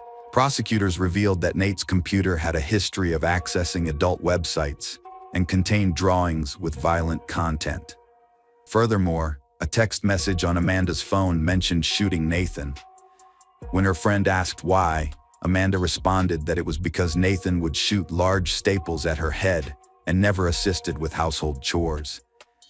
An expert testified that a discovery about Nate helped establish a possible motive for the crime. However, Nate's lawyer argued that the evidence presented was not unusual. Ultimately, in February 2012, Nate Anderson accepted a plea deal and pleaded guilty to a first-degree crime. Prior to his plea, Nate confessed to a psychologist and his parents that he was responsible for Amanda's death. He revealed that he shot her with a pistol from their home. In a joint statement, Mark and Stacy Anderson, Nate and Amanda's parents, expressed their emotional response to the confession. Mark said, "Nate asked for my forgiveness, and I forgave him." Stacy added, "As a mother who loves both her children, this has been the most difficult experience of my life." The court has sentenced Nate Anderson to a 20-year prison term with the possibility of parole after 10 years.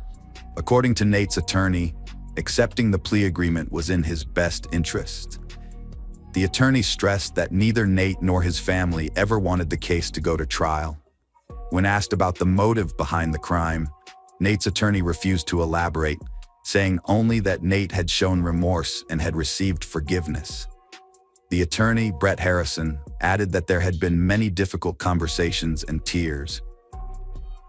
He stated that the incident was clearly a hate crime, as there was no evidence of any other trauma. The Smith County Sheriff's Office stated that Nate was eligible to apply for parole 2 years ago, but unfortunately, they were unable to find any information regarding whether he did so. Today we're going to take a look at another horrible case with you. The case of Soraya Sierra. Soraya Sierra was born on November 9, 1979, in New York, the second of 3 children in a large family. She grew up with her older brother David and younger sister Christina. Her parents, Dennis and Bethany Jimenez, were of Puerto Rican descent and had immigrated to the United States in 1973, settling in Manhattan, where their children were born. After moving, the couple joined a local Protestant community and converted to evangelical Christianity. They raised their children in a strict environment, adhering to the religious principles of their adopted faith. The family was regular churchgoers, socialized with other community members, and the children attended Sunday school.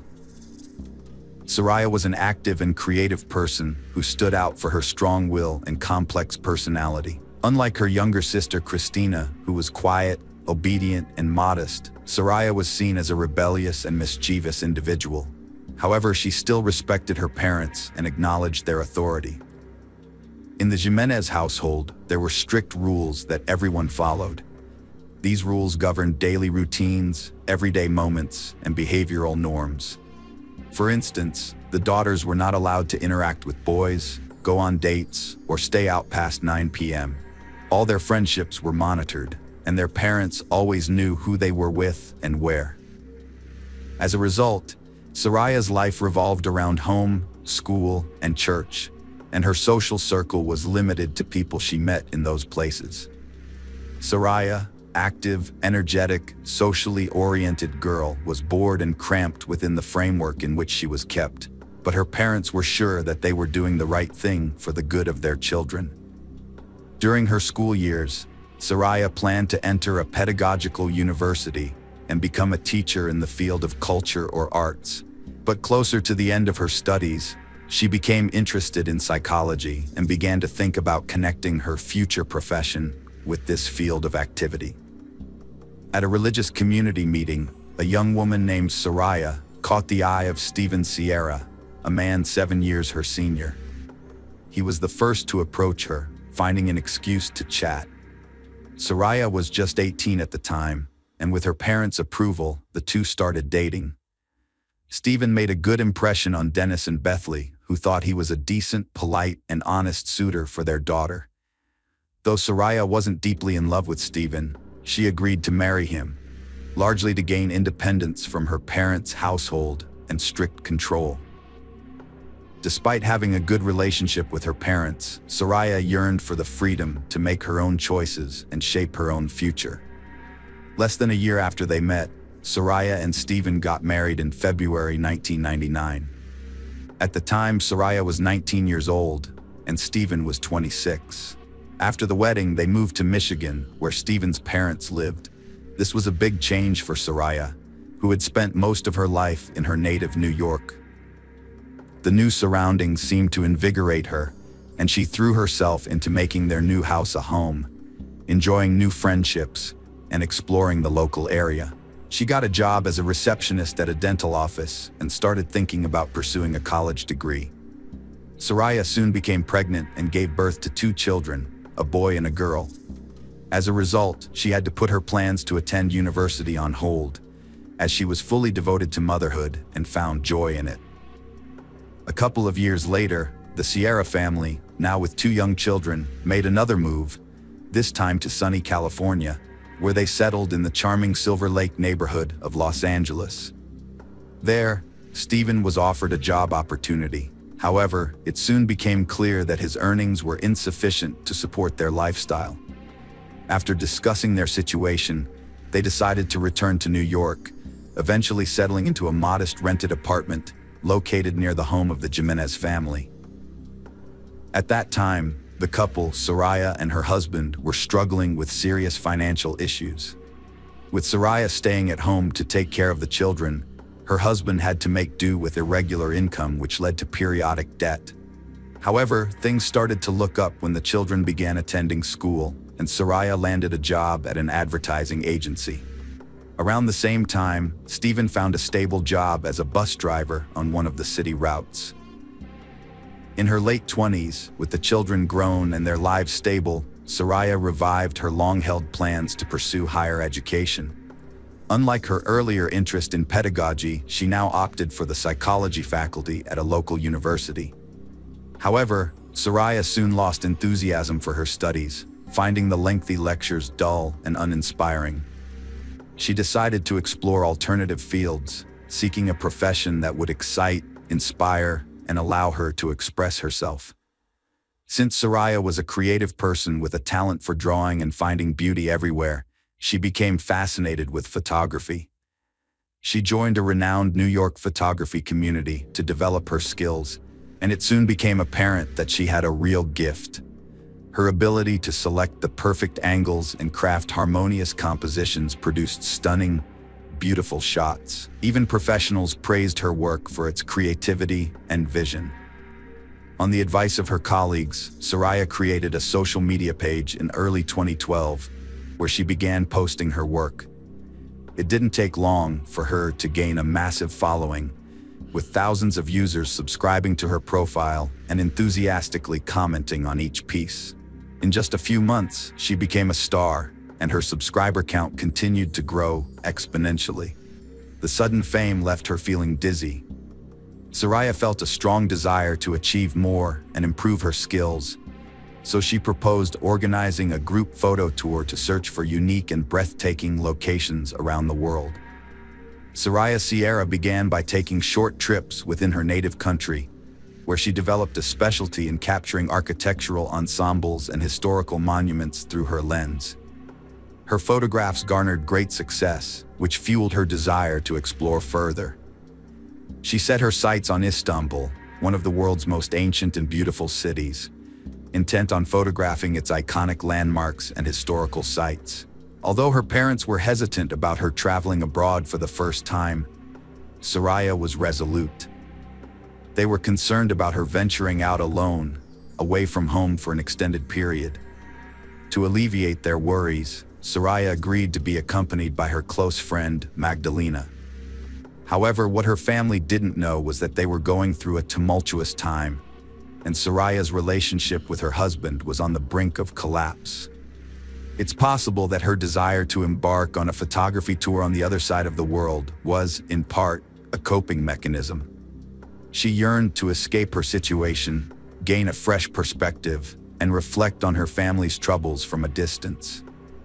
After feeling confined for too long, Soraya felt an overwhelming need to break free and do something that nourished her soul during that difficult period. Soraya's relatives were worried that she would be traveling by herself to a foreign country on the other side of the ocean. But she calmed their fears by promising to keep in touch daily through phone calls, letters, and photos. Besides, Soraya had already lined up commercial photography projects in Germany and Austria, which were part of her meticulously planned itinerary. In fact, her whole trip was carefully timetabled, with every hour accounted for, leaving no room for spontaneity or changes. On January 7, 2013, Soraya boarded a flight from New York to Istanbul with limited cash, a smartphone, a tablet, and a DSLR camera with professional lenses. After arriving, she called her family to let them know she had landed safely and was heading to check into a budget hotel she had booked in advance, located in a remote and apparently unsafe area. It later emerged that Soraya was not alone in Istanbul. She was accompanied by a young man named Taylan, whom she had met on social networks in mid-2012.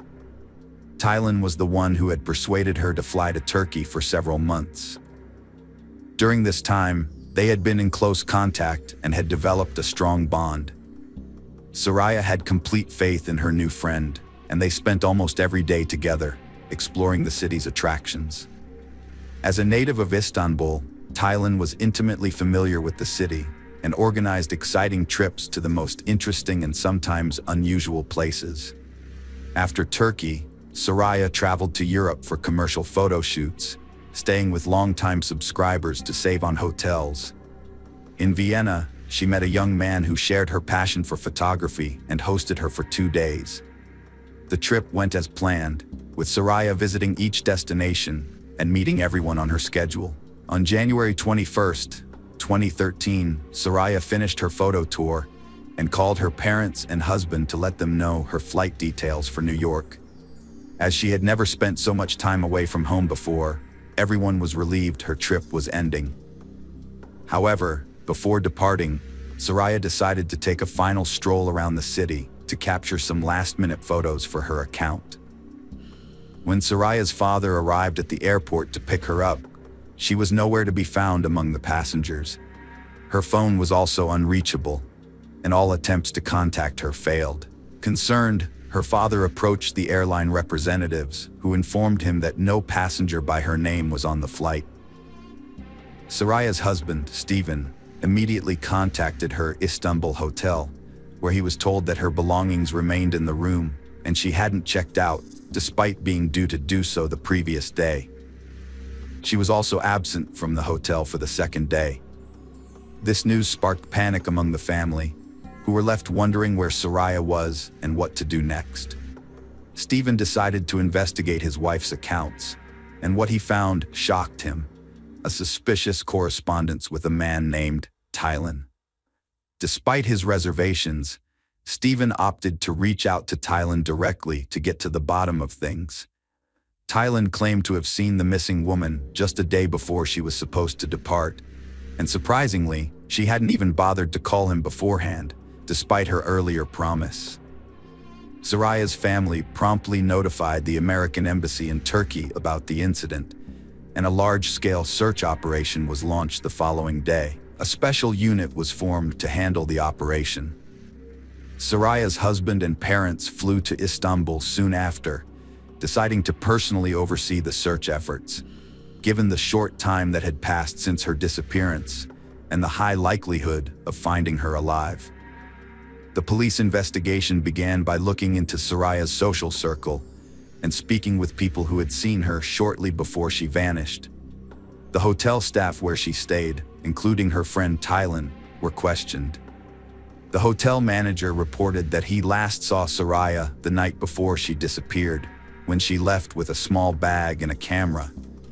She was supposed to check out later, but never returned to the hotel. The next morning, the hotel received a call from her worried husband, who informed them that Soraya's belongings and documents were still at the hotel. The receptionist also described the clothes Soraya was wearing on the day she went missing. Taran introduced himself as Tyran, but his true identity was later revealed. He declined to explain the alias, and it was discovered he'd been in close contact with Soraya for months, even inviting her to Istanbul. Despite this, Taran denied a romantic relationship, claiming they were just friends. The investigation retraced Soraya's steps via cell phone data and CCTV footage. She took the subway to Sultanahmet, visited the promontory, and then went to Eminönü Market, getting lost in the crowd. She reappeared on the subway, heading to Hagia Sophia, but soon vanished again, sparking concern. The search team decided to investigate the Hagia Sophia ruins, hoping to find someone who had seen a lone woman with a camera. After several hours of searching, they finally found a body, but it wasn't the outcome they had hoped for. Near the ancient Constantinople walls, they discovered the lifeless body of a young woman, covered with an old, dirty blanket that had hidden it from view. The investigators suspected that Soraya had been brought to this location, wrapped in that blanket. Forensic experts estimated that the body had been there for 10 to 12 days before its discovery. The lower part of the body was found unclothed, suggesting an act of violence, which was later confirmed by the experts. The autopsy revealed that Soraya had died from a severe blow to the head with a heavy, blunt object. Additionally, her body showed multiple bruises and 2 broken ribs. Pathologists also found skin particles and blood under Soraya's fingernails, indicating that she had fought back and scratched her attacker. The crime scene was both strange and absurd because, despite the thief stealing the victim's bag, smartphone, and camera, they left her gold earrings, wedding ring, and expensive watch, which immediately drew attention. The only lead from the area's camera footage was a young woman resembling Soraya filming something on her phone, followed by a man who either hit or pushed her, and then both disappeared from view. The attacker's identity remained unknown. Media leaks spark scandal concerns. Investigators stay mum as bodies found, adding to mystery. Questions emerge. Why did the young married woman travel solo to Istanbul? How did she fund it? Initially, suspects included a lover and another acquaintance, but both deny involvement. Later, it emerged that the Viennese man who had given Soraya shelter had a criminal past, sparking speculation that he might have exploited the American as a drug mule. However, a thorough investigation disproved this theory. There were also whispers that Soraya could have been secretly working for U.S. intelligence, gathering intel in other countries, but this possibility was deemed unlikely. With a warrant in hand, police searched Talsali's home, collecting a DNA sample that matched the skin particles and seminal fluid found on the victim's body, confirming his guilt. Furthermore, the victim's phone was last active in the same neighborhood where Talsali lived. When the authorities discovered that the criminal had escaped to Syria, they lost all hope of capturing him. However, they received an unexpected surprise when Talsali was arrested while attempting to illegally cross the border back into Turkey. After joining the Syrian rebels and acquiring weapons, he was injured in the conflict and decided it would be safer to return home. In the end, he was caught trying to bring his weapon back with him, which led to his initial arrest. When Talsali was questioned, he gave a disturbingly detailed account of what happened. He claimed to have been on a hiking trail along the walls of Şebeku when he saw a young woman, Soraya, taking pictures. He admired her from a distance for a few minutes, then approached her. Despite the language barrier, he tried to communicate with her using gestures, but failed to understand what she wanted. What caught his attention, however, was her brand new iPhone and expensive camera. As Soraya walked away, Talsali followed her, intent on robbing her. With night falling and no one else in sight, he saw an opportunity. When Soraya turned around and took a picture of him, Talsali became enraged and attacked her, hitting her on the head with a boulder. The two of them rolled down the wall, causing Soraya severe injuries, including bruises and broken ribs. After rendering Soraya unconscious, Talsali committed violent and intimate acts against her. He then delivered another severe blow to her head to kill her. Talsali stole Soraya's bag, camera, and phone and left the scene. On his way, he found a discarded blanket and returned to cover Soraya's body with it. By then, it was dark, and the chances of running into someone at the wall were minimal.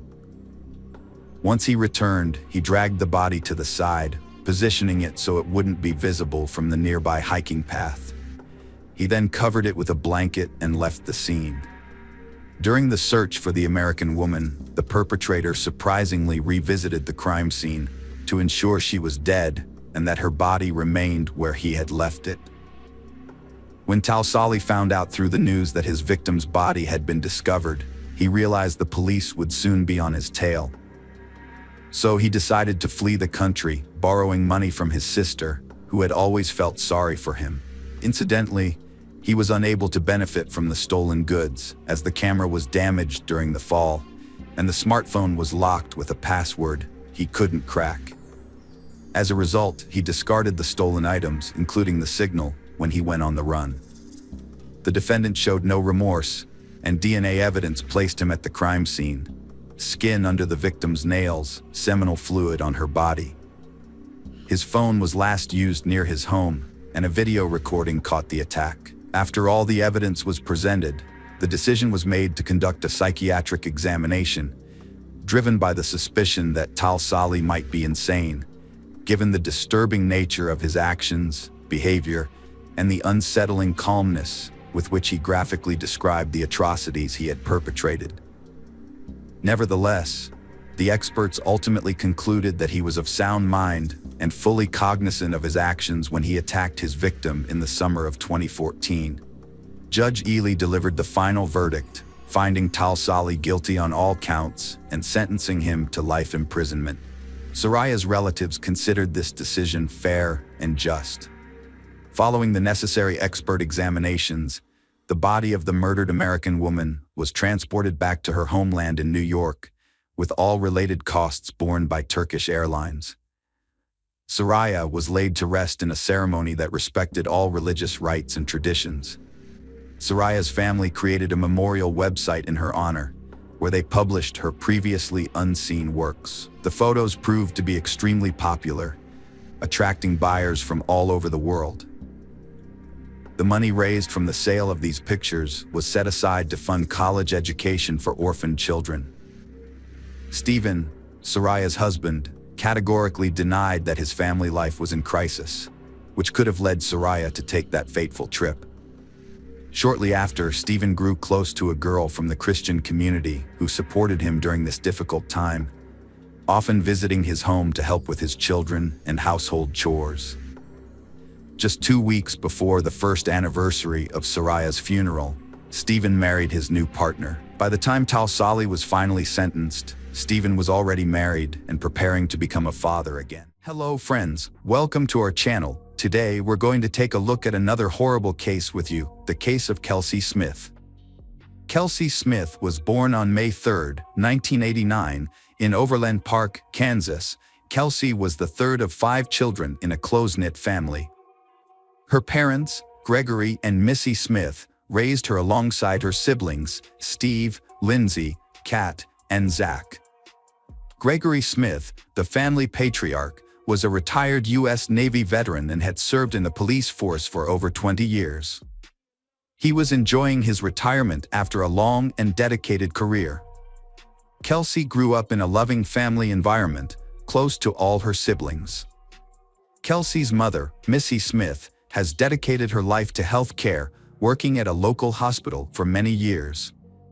Despite her busy career, she has managed to balance work and family life well, raising her children and creating a warm family environment.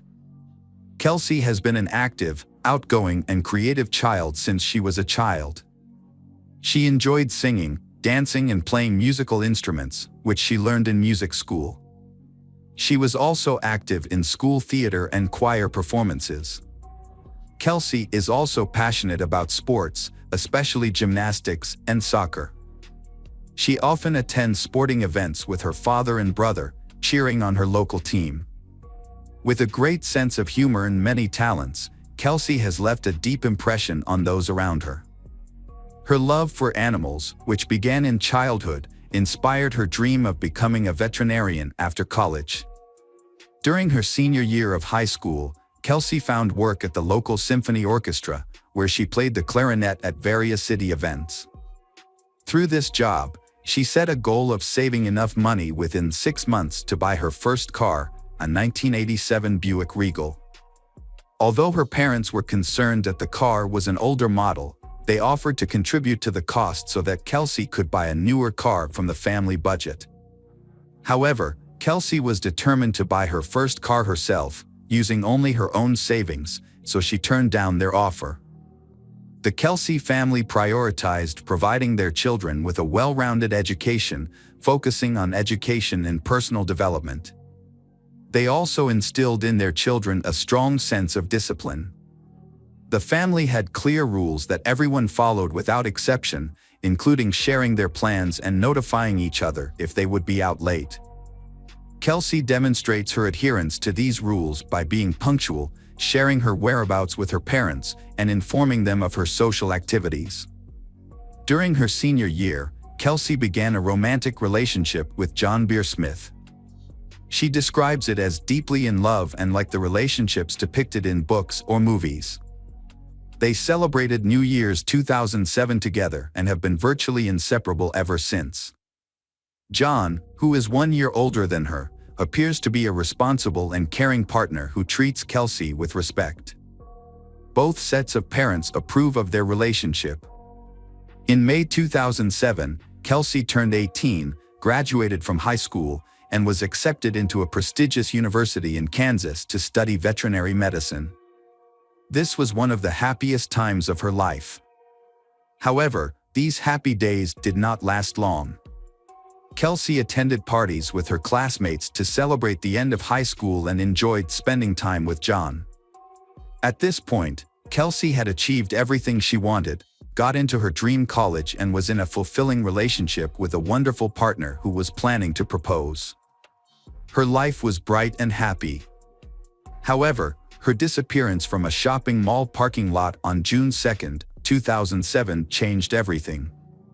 Kelsey and her boyfriend John were about to celebrate a big milestone, 6 months of dating. To make it special, John planned to propose with a custom-made engagement ring and had booked a romantic dinner for they of them. Unaware of John's plans, Kelsey also wanted to surprise him with a gift. That Saturday, she got ready, drove to a nearby Target Corporation store, and called her mother around 7 p.m. to say she had found the gift but needed a special bag for it. Her mother suggested checking the mall across the street from Target Corporation for a romantic gift bag. Kelsey thanked her mother for the advice and promised to be home soon. John was supposed to pick her up at 8 o'clock. However, after that conversation with her mother never heard from Kelsey again. Kelsey failed to return home. When John arrived at 8 with a large bouquet of flowers, he was shocked and frightened to discover Kelsey's absence. Her parents were equally terrified, as it was unlike Kelsey to ignore phone calls and texts. She had vanished in a busy area during the daytime, and no one had witnessed her disappearance. Kelsey's father and 2 eldest siblings began searching for her. They found her car parked at the Oak Park Mall, which gave them a glimmer of hope that she might still be inside the mall for some unknown reason. However, after thoroughly searching the mall, inquiring with salespeople and security guards, they concluded that Kelsey was not there. Upon returning to the car, they found it undisturbed with no signs of struggle or violence. Kelsey's father, a former police officer, decided not to touch anything to preserve potential evidence, as the car might be part of a crime scene. Kelsey's parents reported her missing to the police the same day, but the police were initially hesitant to start searching right away. They explained that since Kelsey was 18, she wouldn't be considered missing until 24 hours had passed. However, Kelsey's father, who had connections, insisted on an immediate search. He also asked hospitals in the city if a woman matching Kelsey's description had been admitted. That evening, the police interviewed Kelsey's family and John to confirm their whereabouts and rule them out as suspects, a standard procedure in missing person cases. The police also reviewed surveillance footage from the Target store, which showed Kelsey entering the store, browsing, making a purchase, and leaving while talking on the phone to her mother.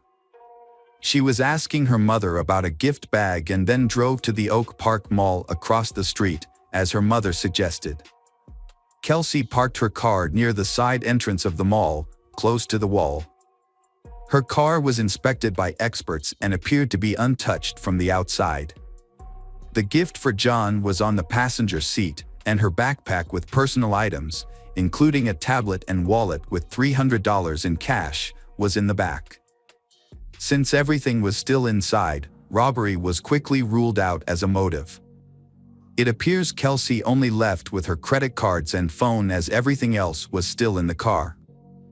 There were no signs of struggle, blood, or damage, and the only unknown fingerprint was found on the driver's seatbelt, which did not belong to Kelsey, her family, or boyfriend. The investigation tried to track Kelsey's location through her mobile phone signal, but the device was inaccessible, possibly turned off or damaged. Despite this, it was possible to determine the last known location of the phone to narrow the search area. However, Verizon Communications, the wireless carrier, delayed providing the necessary data for several days. Instead of refusing to cooperate, the company kept promising to look into the matter, which effectively slowed down the process. In 2007, telecom companies were permitted to keep subscriber information from law enforcement, including police and FBI, without a court order. They based this on data protection laws. Not even situations where someone's life was in danger were exempt from this rule. A closer look at surveillance footage revealed a disturbing detail: a mysterious stranger was stalking Kelsey. The man initially did not attract attention because he kept a safe distance and did not interact directly with Kelsey. He was a Caucasian man between the ages of 20 and 25 with dark hair, short and a light beard, wearing a plain white t-shirt and black shorts. He followed Kelsey into the Target store about 30 seconds and continued to follow her from a distance as she browsed the various sections. The surveillance cameras captured his movements, and his behavior was later described by the prosecution as similar to a predator stalking its prey. After Kelsey left the store, the man followed her to the Oak Park parking lot in his Chevrolet truck, waiting until she was alone. It's possible that he overheard her conversation with her mother, as he was standing close by while she was on the phone. This may have allowed him to learn about her plans to visit the nearby shopping center.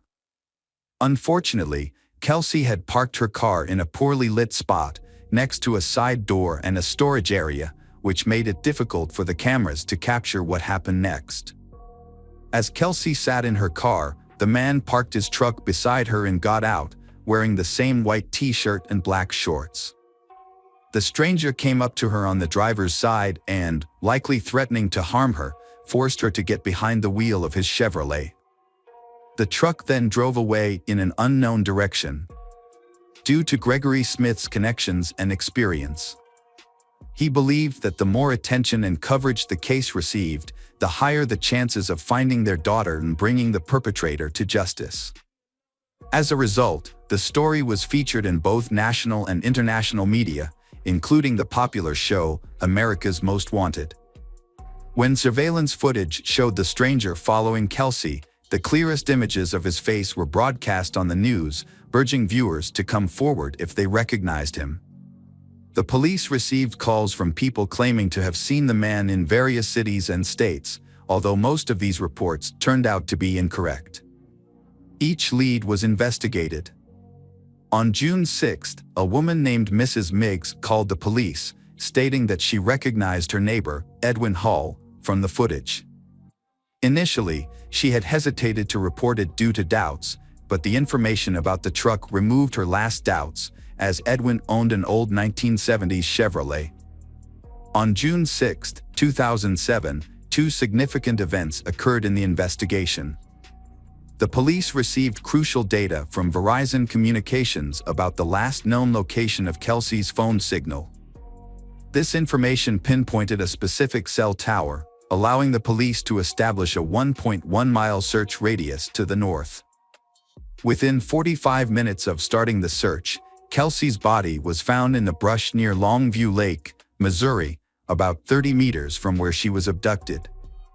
The medical examiners determined that she had been brutally assaulted and strangled with her own belt. Kelsey's body was discovered without clothing, except for the belt used to strangle her. Her body was carelessly discarded in the bushes, partially covered with dry branches. Over the 4 days it lay exposed to the June sun, her remains were severely disfigured by insects and wildlife, making them almost unrecognizable. Despite the state of her remains, the examination confirmed that the body was indeed Kelsey Smith. The second major event on June 6 was the arrest of the main suspect. When police arrived at his residence, he remained calm and acknowledged that his friends called him Jack. He agreed to provide a statement at the police station. During the interrogation, Edwin Hall claimed he had never seen Kelsey before, even when shown a photograph of her. When presented with surveillance footage from the store that showed him following her, he insisted that he had only visited Target for personal reasons and hadn't noticed her. He suggested that their appearance together in the footage was just a strange coincidence. Despite being shown irrefutable evidence, Edwin seemed confident that he had covered his tracks and couldn't be held accountable. He had thoroughly cleaned his van and had used protection during the assault, leaving no DNA evidence behind. However, Edwin agreed to cooperate with the investigation and provided his DNA sample and fingerprints. A crucial piece of evidence emerged when his fingerprints matched those found on Kelsey's car's seatbelt buckle.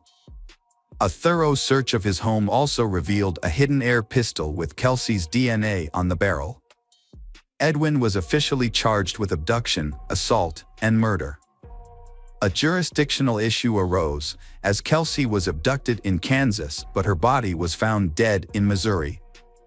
This was important because it affected the potential sentence. In Missouri, Edwin faced the possibility of a capital punishment trial and sentence. Edwin realized the seriousness of his situation and, after consulting his lawyer, decided to confess to the crime and provide details in the hope of a reduced sentence.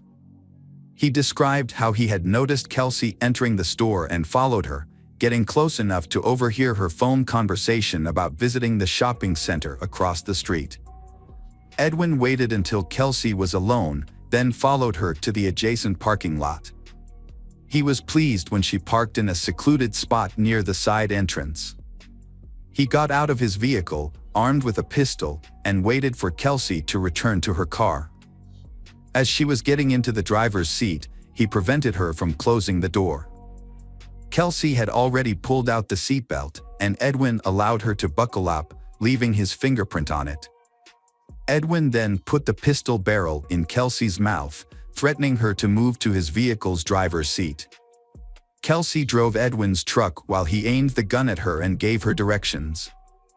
When they reached a remote area at the state border, Edwin ordered Kelsey out of the truck and led her into the bushes. There, he assaulted and strangled her with the belt, then covered her body with branches. He thoroughly cleaned his truck to eliminate any evidence of Kelsey's presence, including fingerprints and DNA. He then hid the pistol, which had Kelsey's saliva on it, in his home, believing it would never be discovered. When questioned about his motive, Edwin failed to provide a clear answer, instead making a comment about the victim's physical appearance. During the investigation, several other women and girls came forward, revealing a pattern of abuse and harassment by Edwin. Further investigation uncovered more instances of Edwin's wrongdoing, including coercing a 14-year-old neighbor into intimacy, harassing a waitress, and fleeing a restaurant without paying. These findings led to additional charges, including corruption of a minor, harassment, and theft. Edwin's lawyer attempted to garner sympathy from the court by highlighting his client's troubled childhood, past victimization, and unstable upbringing. Despite these efforts, the defense was unsuccessful. Edwin's lawyer was the only person to speak in his defense and show support. Notably, Edwin's wife attended all court hearings but chose not to defend her husband, instead sitting quietly in the background. On September 16, 2008, a Johnson County judge sentenced Edwin Hall to 27 life sentences without parole. After hearing the verdict, the defendant apologized to the Kelsey family for his actions and broke down in tears. He is now serving his sentence at the Hutchinson Correctional Facility in Kansas. Hello friends, welcome to our channel. Today we're going to take a look at another horrible case with you, the case of Nancy Paula Reyes. Nancy Paula Reyes Gores was born on April 13, 1991, in the small village of Granados in Guatemala. She grew up in a poor family with 4 siblings. Her parents, Jorge and Pren Gorzi, worked hard to provide for their children's education, hoping they could have a better life. Nancy attended school and later enrolled in the university in Delanua, where she studied business administration and document management. She was an exceptionally diligent student who earned top academic accolades. Despite her academic success, she struggled to find a promising career. During her studies, she worked as a cashier in a supermarket and was later promoted to administrator, but her career advancement stopped there. During her university years, Nancy was in a relationship with a young man and had 2 daughters. However, the relationship didn't work out, and they separated. The father did not financially support his children. Nancy continued to live with her parents, working at a supermarket, but saw no future prospects. With barely enough money for essentials, change was necessary. In 2013, her older sister moved to the United States, found a good job, got married, and settled well. Inspired by her sister's success, Nancy decided to transform her life. She chose to relocate to Europe, specifically Spain. At the time, she couldn't afford a one-way plane ticket or initial expenses. Nancy worked hard for years, saving enough to make her dream a reality.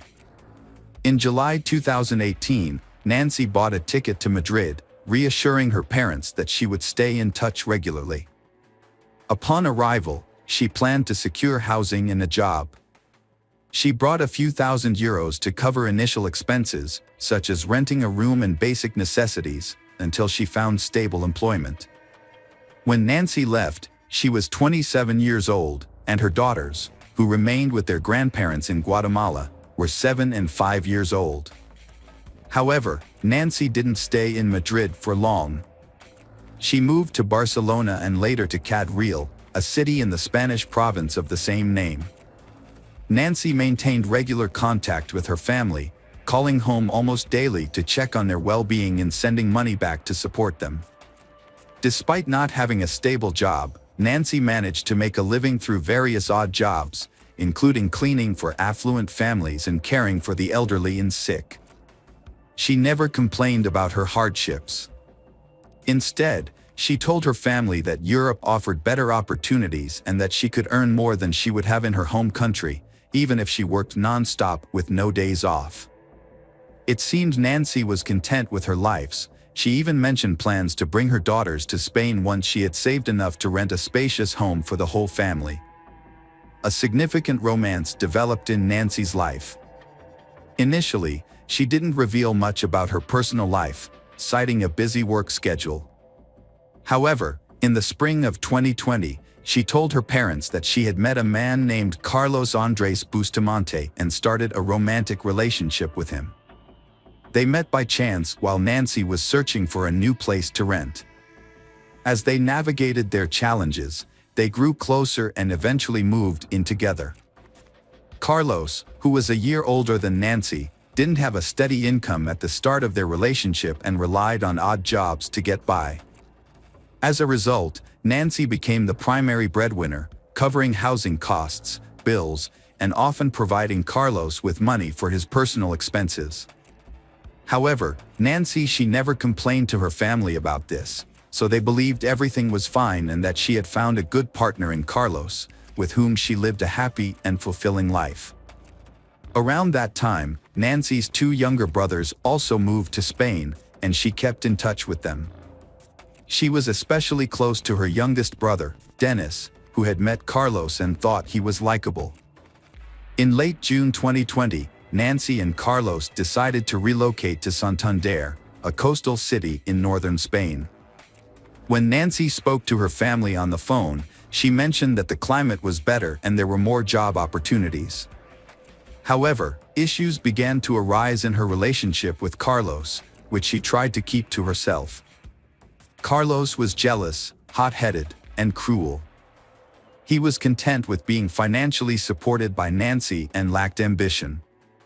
What's more, he had a problem with alcohol and occasionally used illicit substances. Although he frequently promised to quit and find a stable job, Nancy started to doubt whether she should continue the relationship. When Nancy discovered she was pregnant, Carlos seemed overjoyed and promised a better life. However, his behavior worsened. He continued to drink and use drugs, taking money from Nancy or his mother. Carlos also started physically abusing Nancy, who tried to hide this from others. On August 12, while Nancy video chatted with her parents, Carlos yelled at her, demanding that she tell him who she was talking to. Despite her explanation, he snatched the phone, verified the caller, and then threw the phone onto a chair before walking away. The next day, Carlos repeated this behavior, grabbing the phone from Nancy while she spoke to her family. He insulted and threatened her, leaving Nancy frightened. However, she told her relatives that Carlos's behavior was due to jealousy and insisted that everything was fine. Her parents urged her to contact the police, but Nancy believed she could handle the situation herself. On August 17, Nancy had a concerning phone conversation with her sister. She stated that if anything happened to her, Carlos would be responsible. Although her words were alarming, she didn't explain further and instead asked her sister to care for her children if necessary. This was the last time Nancy's sister heard from her. Nancy, who was pregnant, mysteriously vanished on August 20th. At around 2 p.m., she texted her father, promising to call later that evening, but she never did. It was unusual for her not to follow through on her promise or respond to her family's calls. When her family tried to contact Carlos, he didn't answer his phone either. The situation was worrying, especially since they had recently moved to Santander and had no friends there. Nancy's brothers lived on the other side of the country, making it difficult for them to check on her immediately. A few days later, a suspicious message was sent from Carlos's phone, stating that he and Nancy had argued and decided to separate. According to the message, Nancy had packed her belongings and left to find her own apartment, was ignoring Carlos's calls, and he had no idea where she was. Nancy brothers suggested that Carlos come to Ciudad Real so they could report Nancy missing to the police together. Carlos agreed but didn't show up or file the report. He also stopped communicating with Nancy's family. Nancy's relatives reported her disappearance to the police themselves. Meanwhile, her brothers found Carlos's mother's, Sandra Bustamante, address through Nancy's friends. When they visited Sandra and explained the situation, she burst into tears. She confessed that she suspected her son was capable of harming Nancy, but didn't provide any details. Sandra didn't know where Carlos and Nancy were. Carlos wouldn't answer her calls, only sending brief messages telling her not to ask questions and to give him time. The next day, Sandra is questioned at the police station about Nancy's disappearance and the whereabouts of her son, Carlos. Sandra shared the same information she had told Nancy's brothers the day before and showed the police a long text message Nancy had sent her before she went missing. In the message, Nancy begged Sandra not to give Carlos any money, no matter what sad stories he might tell her. Nancy said Carlos would spend the money on alcohol and drugs, which made him aggressive and cruel. He had no intention of finding a job or overcoming his addictions, and his behavior was becoming increasingly threatening. As a result, Nancy was considering leaving him and thought it would be better to end things before anyone got hurt. The investigation also uncovered a disturbing fact about Carlos. He had been convicted of causing physical harm several times before. One of his first victims was his own mother, whom he severely beat when he was 17 years old. At the time, he was given probation. However, after leaving his family's home, he served short sentences for assaulting women he lived with and tried to have relationships with. The investigation was just getting underway, but within the first few days, several intriguing details came to light that suggested the union between Carlos and Nancy was troubled from the start. Carlos had a history of aggression, was unemployed, struggled with addiction, had a criminal record, and was prone to uncontrollable rage. Nancy's occupation wasn't as straightforward as she claimed. Her work generated substantial income, more than a housekeeper or caregiver could earn. In reality, Nancy offered escort services to wealthy individuals, including Spanish and other tourists, which is why she moved to Santander. Carlos initially accepted Nancy's occupation as it supported them financially. However, upon learning of her pregnancy, he became consumed by doubts about the child's paternity and grew intensely jealous of her continued work. His behavior became erratic, fluctuating between forbidding her from interacting with men and pressuring her to work for money. The man spent the money he took from his mother solely on himself and his vices. A disturbing discovery was made in a rented apartment, where Nancy and Carlos had been missing for nearly a week. Although Carlos had been in contact, he only sent messages and didn't reveal his location. On August 26th, the police finally obtained a warrant to search their empty rental apartment in Santander, and what they found was shocking, leaving no doubt that Nancy was deceased. Blood was found throughout the apartment, with some attempts to clean it up. However, it was still visible in many areas. Further investigation revealed fragments of bones, hair, skin, and internal organs in the clogged drains of the bathroom and toilet. Forensic analysis confirmed that these remains belonged to the missing woman, Nancy. Although Nancy's body was not found in the apartment, evidence suggested that she had been brutally murdered and dismembered in the bathroom. Her remains were likely disposed of elsewhere. Carlos became the prime suspect in the case, but his whereabouts were unknown. A package for a small hatchet was found in the apartment with Carlos' clear fingerprints on it. Security footage from a local hardware store showed Carlos purchasing the hatchet, rubber gloves, and large trash bags on August 20th. He bought a small cart from an elderly vendor, who instantly recognized him from a photo. This led to his arrest and the start of a search for the body. The next day, Carlos went to a police station in Madrid. Trying to deflect suspicion from himself, he went to report Nancy missing but was immediately arrested as the main suspect in the gruesome crime. Carlos claimed he had no involvement, stating that he and Nancy had argued and parted ways on August 20th. He said he left the town in an emotional state and was unaware of any events involving Nancy afterward. He suggested that Nancy might have been attacked when she returned to the apartment to gather her belongings. However, his story was unconvincing, especially after police found his fingerprints on the hatchet packaging. In the following days, police thoroughly searched nearby wastelands, sewer systems, and the coastline with the help of dogs, but found no sign of Nancy. They then tracked Carlos's movements from August 20th to 26th using his mobile phone signals. The results showed he spent 3 days traveling along the coast, visiting the cities of Bilbao and Burgos before heading to Madrid. It was evident that Carlos attempted to conceal his actions. The investigation continued in Santander. On August 20th, surveillance footage revealed Carlos walking towards a large natural forest park in the evening. He returned to his apartment late at night and then exited again with a cart containing irregularly shaped bags. Carlos vanished from view upon entering the wooded area due to limited camera coverage. He reappeared later with a much lighter cart. After proceeding towards the railway tracks, he returned significantly lighter, indicating where the body might be. However, one question remained unanswered: where was the child? It wasn't until September 16th that authorities discovered bags containing severely decomposed human remains in dense underbrush on a hillside.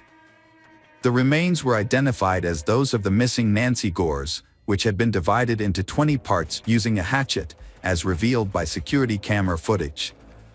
While all items transported in the cart were recovered, something was still missing. Nancy's 4-month-old fetus was not found among the remains. The victim's genitals and lower abdomen showed severe injuries from a knife and hatchet. This suggests that the perpetrator removed the fetus and got rid of it separately from the mother's body. Carlos denied being involved and gave conflicting statements. He tried to blame someone else, but the victim's blood was found on his clothes and shoes, which he had tried to wash off. Even though Carlos wouldn't admit to the crime, investigators figured out what happened. Experts think that on the afternoon of August 20th, the man got into an argument with his pregnant partner. He then brutally beat and strangled her in the kitchen, where blood was found on the floor and walls. Carlos moved Nancy's body to the bathroom. Afterward, he went shopping at a hardware store and the market. Using a hatchet and a large kitchen knife, he divided Nancy's body into 20 parts in the bathroom. He placed the pieces into bags, loaded everything into a cart, and then went to the park to look for secluded places to dispose of the body. Late at night, he followed a pre-planned route deep into the park, scattering the bags in various locations, hoping they would never be found.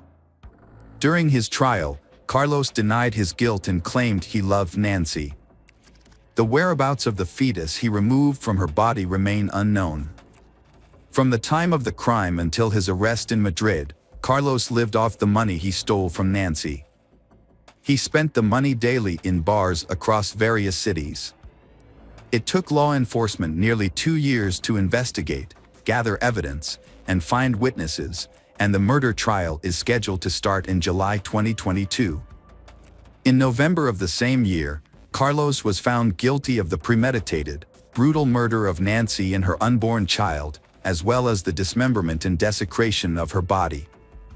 However, many considered the sentence handed down to the murderer to be too lenient. Carlos received a prison sentence of 25 years and 6 months. He was also required to pay €150,000 in compensation to Nancy's parents and daughters. Hello friends, welcome to our channel. Today we're going to take a look at another horrible case with you. The case of Gabriela Alcaino. Gabriela Alcaino was born on May 17, 2001, in Santiago, the capital city of Chile. She was the only child of Federico Alino and Carolina Donosa Campos, and the first grandchild in a large, close-knit family. Her paternal uncle, Rodrigo, who served as her godfather, and her grandfather, Carlos, both adored her deeply, with Carlos regarding her as the central figure in his life. Gabriela grew up in a loving and supportive environment, despite her family's modest means. Her parents, though not wealthy, worked hard to provide her with a good education and upbringing. When Gabriela was 5, her parents divorced, and she lived with her mother, who dedicated herself to raising her. Her father, however, remarried and had 2 younger sons, but he continued to support Gabriela and her mother financially and remained involved in her life. Gabriela was a sweet and friendly child who was a bit shy but made friends easily.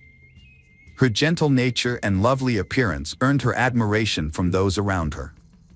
She excelled academically, enjoyed music, dance, and art, and her parents encouraged her talents. Gabriela cherished her relationships with her younger half-brothers, spending quality time with them at her father's nearby home during weekends and holidays.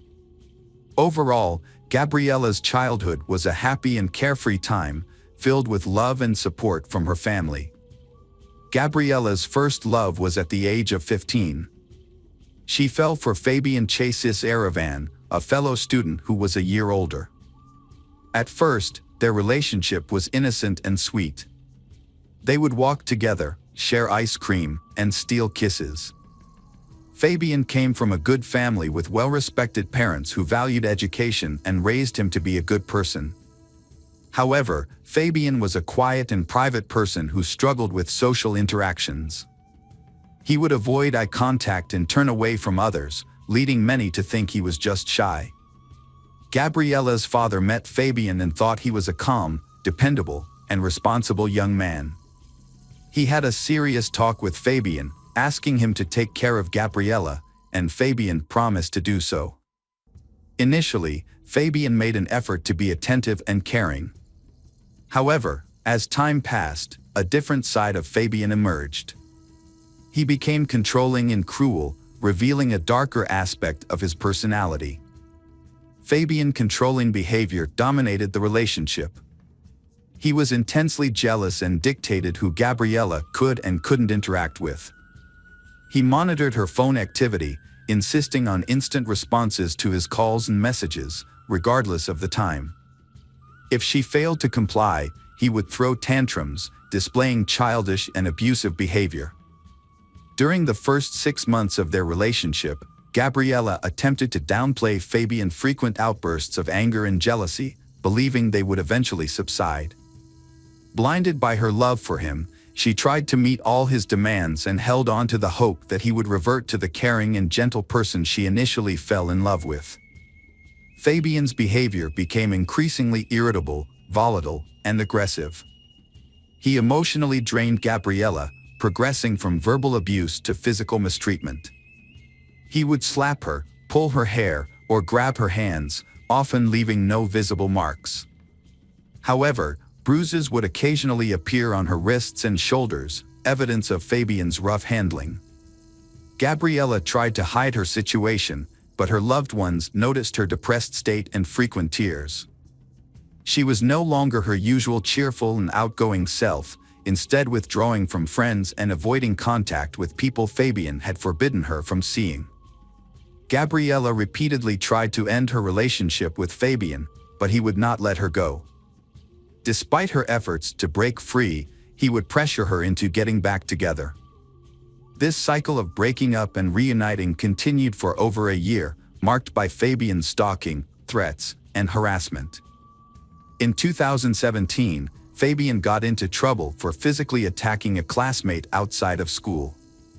Although the details of the incident were unclear, he was accused of mistreatment and assault, which could have led to jail time. However, the case was settled out of court, and Fabian was expelled from school. He was forced to complete his education through homeschooling. When Gabriella finally decided to end the relationship for good, Fabian became angry and desperate. He apologized and promised to change, begging her to take him back. However, when she refused, he began to stalk and harass her. He would show up at her school or home, even attempting to climb into her room through the window.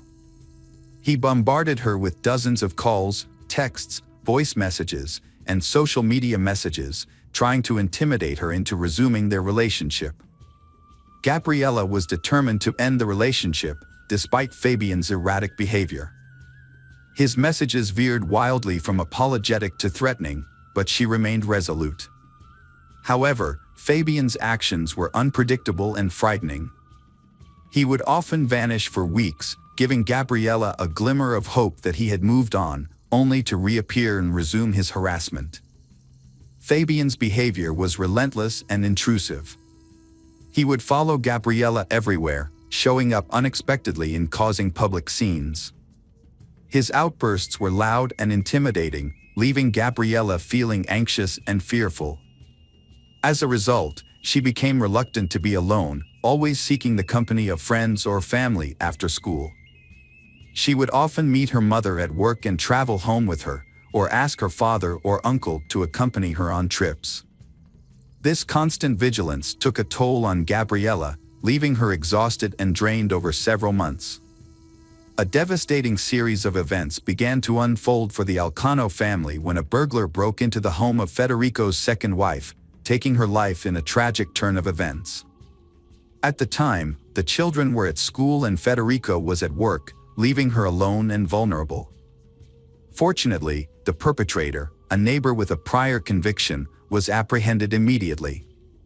Gabriella and her mother rallied around Federico, offering emotional support and helping him care for the children during this difficult time. Although Gabriella's thoughts were temporarily diverted from Fabian, who had gone missing around the same time, she remained focused on her own goals. She was busy preparing for entrance exams, hoping to secure a spot at one of Santiago's most prestigious universities, where she aspired to study journalism or advertising. However, this tragedy was only the beginning of a series of heartbreaking events that would soon befall the Alcano family. In May 2018, Fabian suddenly re-emerged, beginning a campaign of obsessive stalking that made Gabriella feel unsafe in all aspects of her life. He was able to access her property by climbing over the fence and even showed up at places she regularly visited, such as the supermarket and the mall. By early June, Gabriella was so alarmed by his behavior that she sent screenshots of her disturbing messages with Fabian to her two closest friends, including audio recordings where he explicitly threatened her and demanded they restart their relationship. Gabriella was secretly living in fear for her own safety and that of her loved ones, but she chose not to share her concerns with her family to avoid causing them unnecessary worry. On June 10, 2018, the Alino family came together to celebrate a milestone birthday, Carlos's 80th. Tragically, this joyful gathering would turn out to be the last day of life for Gabriella and her mother, Carolina. The evening had begun on a happy note, with the house filled with laughter, music, and the warmth of a big family meal. As they celebrated Carlos's special day, everyone wished him good health and many more years to come. Gabriella played with her younger brothers and her uncle Rodrigo's children, but despite the festive atmosphere, she seemed somewhat preoccupied and distant. Her uncle noticed her unease and decided to approach her, asking if everything was okay and if something was troubling her. Gabriella gave a sad smile and shrugged, but didn't explain why she was nervous. Her uncle chose not to pry, thinking she would open up when she was ready. However, he later regretted not pressing her for more information. After the party, Federico drove his ex-wife and daughter home. He kissed Gabriella on the forehead, told her he loved her, and reassured her that she could always count on him for support. He then returned home with his younger children. Tragically, this was the last time he saw his eldest daughter and first wife alive. In the early hours of June 11th, a horrific crime took place. Fabian, armed with a hunting knife, climbed over the fence of his ex-girlfriend's house. He planned to sneak into Gabriella's bedroom through the window and attack her. However, just as he was about to enter, the lights turned on, and the back door creaked open. Carolina, who had been unable to sleep, had gotten up to investigate the noise. Fabian pounced on her, pushing her back inside, and began stabbing her repeatedly. Fabian brutally stabbed his Carolina 36 times, with most of the wounds inflicted on her chest, neck, and head. This attack was fatal and left her with no chance of survival. Carolina only managed to scream a couple of times before falling silent. The noise from the attack woke up Gabriella, who rushed downstairs to see what was happening. As she went down, she saw Fabian, covered in blood and clearly enraged. He caught hold of her and dragged her down. Gabriella was desperately trying to call the emergency services with her phone, but she couldn't make the call. In a horrific act, Fabian attacked Carolina and stabbed her once in the chest, piercing her heart and instantly killing her. He then moved her body to the kitchen. After the murder, Fabian tried to cover his tracks by wiping away his fingerprints and cleaning the bloody footprints. He also washed himself and the knife in the bathroom. After cleaning up, Fabian left the house quietly around 5:30 a.m. without being noticed by the neighbors. Following the event, Federico appeared unaffected. However, concerns grew when Carolina, typically a reliable and communicative colleague, missed work for 2 consecutive days without answering her phone. Her employer contacted Federico, asking him to find out what had happened to Carolina. When questioned, Federico was surprised and claimed to have called Carolina, but she was unreachable, as was Gabriella, whose phone was off. Next, Federico phoned his brother, Rodrigo, but Rodrigo stated that he had neither seen nor heard from the missing individuals since their friend's birthday. Following the phone call, Federico decided to pay a visit to Carolina's home. The property appeared uninhabited. Nonetheless, Carolina's vehicle remained in the garage. Without forcibly entering, despite possessing a spare key, Federico merely checked on the status of the property. Federico called the police and asked them to check the house, but he didn't enter himself because he was afraid of what he might find. The police officers were puzzled by this, especially since he had a key. When they finally entered the house at 11 a.m., they found the lifeless bodies of Carolina and Gabriella on the kitchen floor, surrounded by pools of blood. Despite the obvious fact that the women had been dead for over a day, Federico was overcome with grief and irrationally demanded that the police call an ambulance to save them. The police had to calm Federico down, but his behavior raised suspicions, and they took him outside to a police car for questioning. When he tried to leave the car and found the door locked, he became agitated and demanded to know why. It was then that he realized he was the main suspect in the double homicide. Federico was shocked and devastated by this turn of events, unable to comprehend how he could be suspected of killing his own daughter. Rodrigo arrived shortly after and was equally shocked to learn that his brother had not been released. He was also struggling to come to terms with the investigation revealed that Gabriella's friends reported that she was being stalked by her ex-boyfriend, Fabian. Screenshots of his threatening messages and voice recordings, which included a disturbing phrase, "It's easier to take her life than to let her go," were also obtained. This came as a shock to Federico, Gabriella's father, who recalled that Fabian seemed pleasant when they first met, despite his daughter's failed attempts to break up with him. The contrast between the heinous crime and the normalcy of Fabian's daily life, where he spent time with family and friends and posted light-hearted photos on social media, made his crime all the more inconceivable. After being taken into custody, Fabian responded to allegations with pretended astonishment and anguish, falsely claiming his innocence and feigning affection for Gabriella. Fabian had gotten rid of the object used to commit the murder and thrown away some clothes with blood on them. However, there were still small drops of blood on his shoes, and footprints matching his shoes were found at the scene of the crime. Additionally, 4 of Gabriella's classmates said they heard Fabian threaten her, saying it would be easier to kill her than let her go. Because of the evidence and what the witnesses said, Fabian admitted to the crime, but tried to make himself look like a lover who was deeply hurt. The defendant claimed that his intention was not to harm Gabriella, but rather to have a conversation with her. However, the situation escalated, and he ultimately treated her mother as an unwanted witness.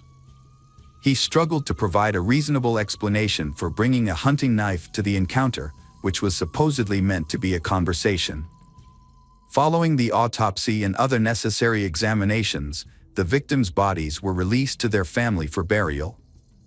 A large crowd gathered at the funeral to pay their respects to the deceased and offer condolences to their loved ones. Gabriella was laid to rest in a white dress she had always wanted to wear but never had the chance to. Coralina was buried in a closed casket due to the severe mutilation of her face. Fabian's family hired a skilled lawyer who developed a strong defense strategy, aiming to secure a minimal sentence for his client. During the initial court hearings, the lawyer highlighted Fabian's young age and clean record, pointing out that the attack on his classmate had been resolved outside of court. However, the victim's family pushed for a more severe charge of femicide, which was rejected by the prosecution due to the specific requirements of Chile's law. Since Fabian and the victim were not in a romantic relationship at the time of the crime, the case did not meet the criteria for femicide. The lawyer also argued that Fabian had acted on impulse and was in a state of distress when he committed the crime. As a result, Fabian faced a potential 15-year sentence for the double homicide and assault charges. The victim's family, understandably, demanded the maximum punishment for Fabian. After the initial hearings, the judge gave both the prosecution and defense 6 months to gather evidence. Fabian's lawyer requested his release pending trial, but the judge denied this request, keeping Fabian in custody. Gabriella's father was furious. He lost 2 loved ones to violent deaths. Now, the person responsible for the murders of his ex-wife and daughter might receive a lenient sentence. The defense lawyer tried to blame the victims, and the authorities seemed willing to accept this excuse. In response, Gabriella's father and uncle, along with women's rights groups, proposed Gabriella's Law. This law would broaden the definition of femicide to include intimate partner violence, regardless of whether they was married or cohabiting. The National Office for Women and Gender Equality soon joined the cause, actively pushing for the law. Although the bill faced opposition due to concerns that it could lead to new charges and stricter penalties for perpetrators already in prison, feminist groups nationwide rallied behind the Alino family. They organized marches and demonstrations in support of Gabriella's Law. In August 2019, a year and 3 months after the tragic murders, significant changes were made to Chile's femicide law. Known as Gabriella's Law, these amendments aimed to strengthen the country's response to violence against women.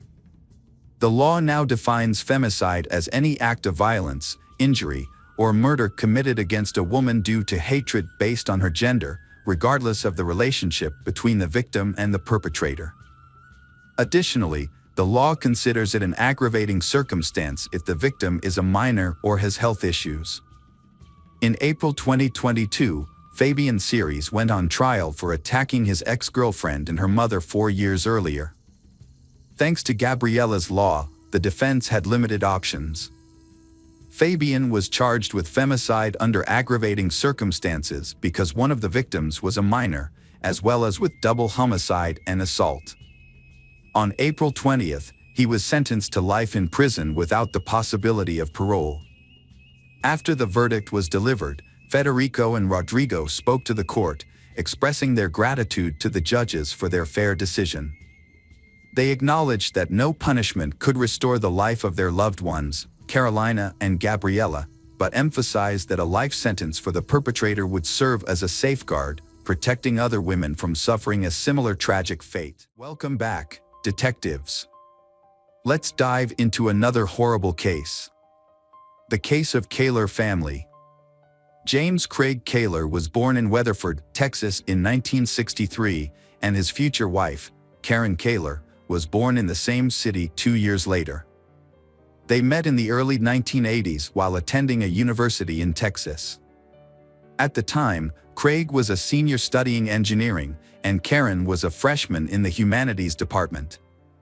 Despite their different fields of study, they quickly discovered common interests and started a romantic relationship.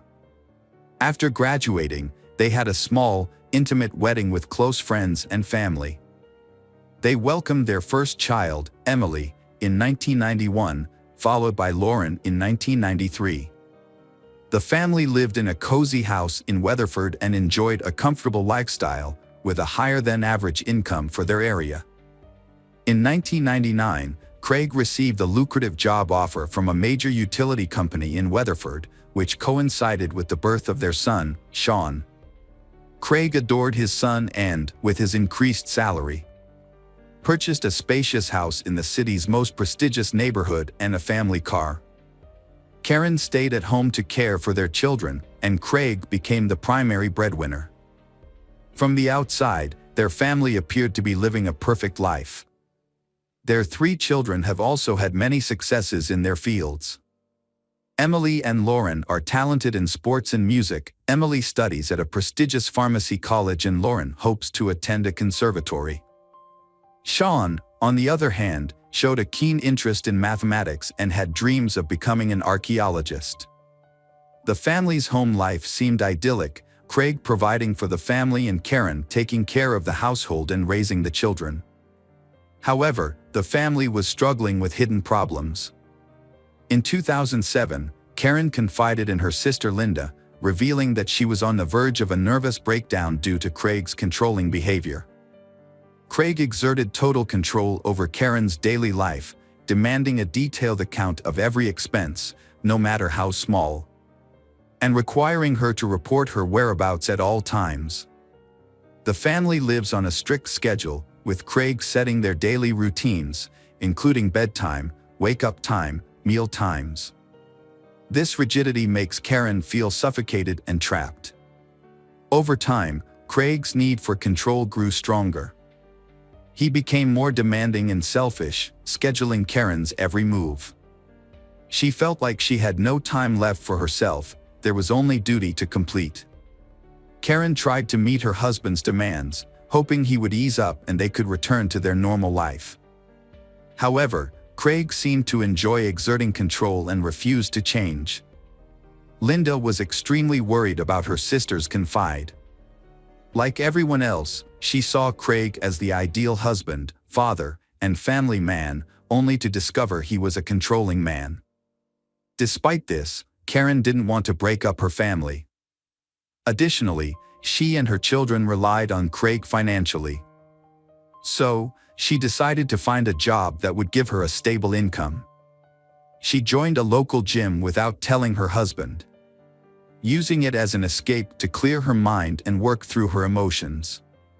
She spent several hours there every day, scheduling her time around her husband Craig's work schedule so he wouldn't notice. Not long after, the gym manager noticed her because of her attractive appearance, excellent fitness, and her hard work. Karen was given the chance to work as a fitness with the possibility of a permanent contract. This was a dream come true for her, as she could now get paid for doing something she loved. However, she was worried about how her husband, Craig, would react when he found out. When Craig found out about Karen's new job, she thought he would be angry and forbid her to continue. Surprisingly, he received this news calmly and even seemed pleased that she had found a way to make money on her own. He had a few conditions. She had to be home when he arrived, cook meals, and not let her new job interfere with their intimate life. Karen found these conditions acceptable, as she now had more freedom and independence. As Karen settled into her new job, she met a new instructor named Sonny Reese, and they quickly became friends. For Karen, who had spent years at home with little social interaction, Sonny became a trusted confidant. The two women spent time together at work, went for walks, had coffee, and shared heartfelt conversations. But little did Karen know, this new friendship would soon lead to unexpected romance and a complicated love triangle. It didn't take long for Karen and Sonny's friendship to evolve into a romantic relationship. At first, they kept their feelings a secret from everyone. However, after some time, Karen decided it was necessary to be honest with her husband, Craig. She spent months preparing for this conversation, searching for the right words and worrying about the potential consequences. Eventually, she confessed to Craig. Craig's reaction to his wife's revelation was surprisingly calm. However, the next day, he made an unexpected condition for accepting Karen's relationship with Sonny, which was that he wanted to be a part of it. Karen was shocked and unsure of how to respond to her husband's talk. Nevertheless, Craig took the initiative and began wooing Sonny, sending her flowers and gifts. He seemed to view this as an opportunity to revitalize his intimate life and bring new passion to his marriage. Initially, Karen and Sonny agreed to Craig's proposal. However, they soon realized that his intentions were aimed at domination. However, their unusual love triangle was short-lived. Craig demanded that Karen end the affair immediately. Despite this, Karen continued to see Sonny, as she had genuinely fallen in love. After almost 20 years of marriage, Karen seemed ready to leave her husband for someone new. This led to a series of secret actions, including moving to another state, scheduling secret meetings. In an attempt to salvage his family, Craig thought it best to relocate to another state. He started job hunting, sending out his resume, and soon secured a role as a water director for a large company in Columbia, Missouri, not far from Kansas.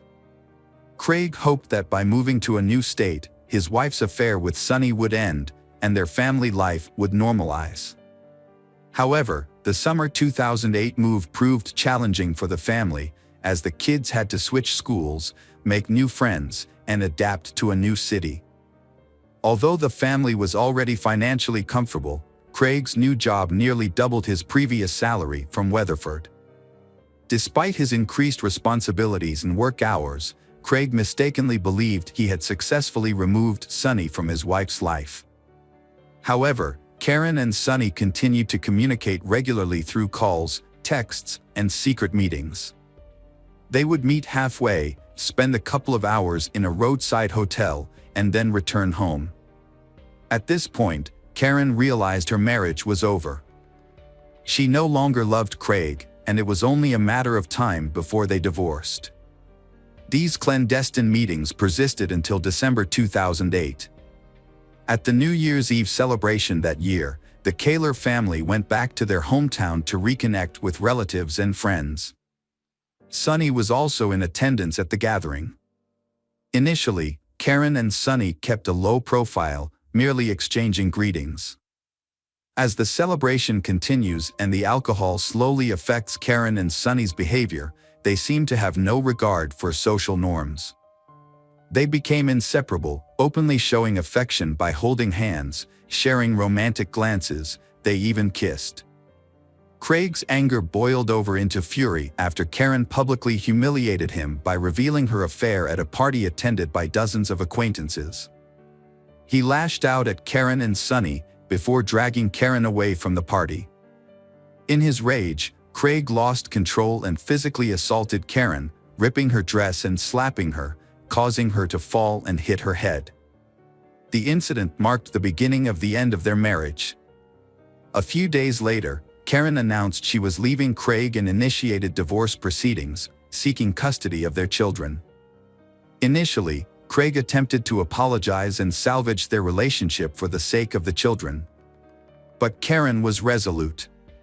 She said they should divorce, causing Craig to contact friends and family, begging them to convince Karen to reconsider. In the spring of 2009, Craig and Karen's marriage continued to deteriorate. Despite Craig's attempts to salvage their relationship, Karen made it clear she was leaving him for Sonny and she had never been truly happy in their marriage. The tension between them escalated into physical violence, with Craig grabbing Karen during an argument, leaving bruises on her arms. Karen reported the incident to the police, leading to Craig's arrest. After the incident, Karen took the children and moved out without waiting for the divorce to be finalized. Craig was devastated by her departure and even more so when he discovered that his daughters, Emily and Lauren, were siding with their mother. They told him that they had never seen their mother so happy, which Craig perceived as a betrayal. As a result, he cut off contact with his daughters, only spending time with his son Sean on weekends. Despite the ongoing divorce proceedings, Craig held on to the hope that Karen would change her mind and return to him. His desire to control her led him to engage in jealous behavior, including stalking her and attempting to install a hidden camera in her home. To pursue this, Craig sacrificed his work, initially taking vacation time, then claiming illness, and eventually skipping work altogether without explanation. This reckless behavior resulted in Craig's termination from his job. Without a steady income, he was forced to move in with his parents as he could no longer afford to live on his own. With ample free time, Craig began stalking Karen, prompting her to take him to court to obtain a restraining order. In November 2009, just before Thanksgiving, Karen took her children to visit their 89-year-old grandmother, Dorothy White, in Burlingame, Kansas. On the evening of November 29th, the Burlingame police received a distress call about a suspicious van and reports of gunshots. Dorothy's neighbors reported witnessing a small truck pull up to her house. A man exit the vehicle and enter the house. They claimed to have heard screams and gunshots, but were uncertain. The man then left the house, got back into the truck, and sped away. The neighbors did not attempt to apprehend him, fearing he was armed. When police arrived, they were met by 10-year-old Sean Kaler, who was frantically calling for help. Although Sean was unable to explain what had happened, it was clear that a horrific scene awaited the police. Inside the home, near the front door, Sonny was found lying in a pool of blood but surprisingly still alive despite having 2 gunshot wounds. In the kitchen, police discovered the lifeless body of 44-year-old Karen, who had been shot in the chest and then fatally shot at close range in the head. The body of her oldest daughter, 18-year-old Emily, was found between a wall and a couch.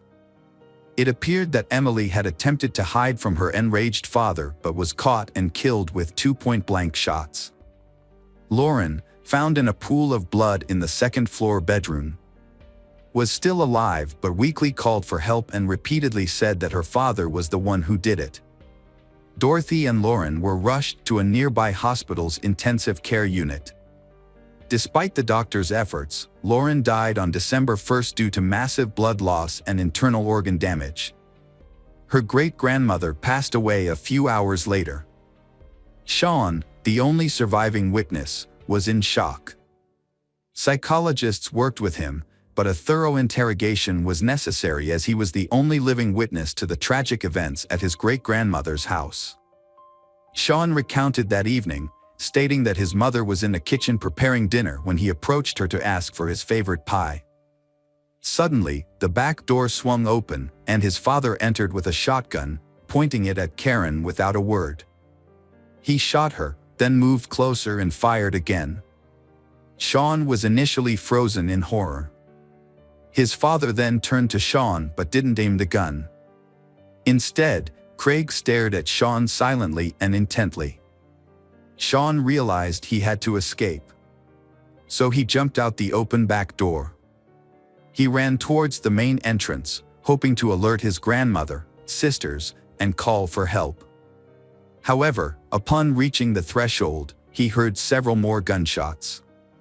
Fearing what he might find inside, Sean hid in a small outbuilding. He heard more gunshots and waited in terror, afraid that his father would come after him. Craig Kaler was immediately added to the wanted list, with a warning that he was armed and extremely dangerous. As police received multiple reports of a speeding truck, they were able to quickly determine the direction the gunman was heading. At one point, Craig abandoned his vehicle in a wooded area and began walking down a deserted road.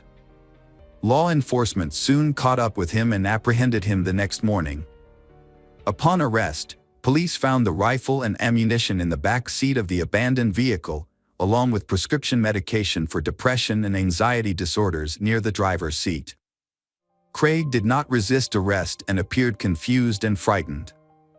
He admitted to being armed with a gun and a hunting knife, but claimed he did not intend to use them. He also acknowledged that he had done something terrible, which he believed the police already knew about. At the police station, Craig fully confessed to his crimes and opened up to the investigating officer. He shared how his wife had cheated on him with someone named Sonny and how they had humiliated him in front of friends at a New Year's Eve party. He explained how his attempts to save his marriage had cost him his job and what was left of his self-respect. Craig became emotional, stating that he didn't know how he had decided to take such drastic action and felt that everyone, including his daughters, had betrayed him. Craig's trial started in December 2010. Craig, advised by his lawyer Thomas Heaney, retracted his initial confession. He claimed his actions were due to mental illness and insanity, which was his only defense to avoid the death penalty for the murder of 4 people. Heaney argued that Craig was in a fragile mental state following a series of personal setbacks. His wife had left him for someone else, his children sided with their mother, he lost his job, and had to move back in with his parents. According to Heaney, these factors led to a breakdown, and Craig committed the crime while insane, without realizing what he was doing. However, the prosecution found no evidence of insanity or an altered mental state in Craig's actions. They argued that his actions were calculated, as he had purchased guns and ammunition in advance and went to the victim's house knowing his family was there. He shot each victim twice, ensuring no chance of survival, but intentionally spared his son Sean, allowing him to escape. In August 2011, Craig was found guilty on all counts and received a death sentence. At the final hearing, 12-year-old Sean testified, stating that he didn't want his father to die, as he was his only remaining close relative. Despite multiple appeals by Craig and his lawyers, the verdict has remained unchanged. As of today, Craig is still in prison, fighting to have the case reviewed and the death sentence overturned. After the death of his mother and sisters, Sean moved in with his grandmother. Now Sean has grown up and he has completed his studies and chosen to stay and work in his hometown.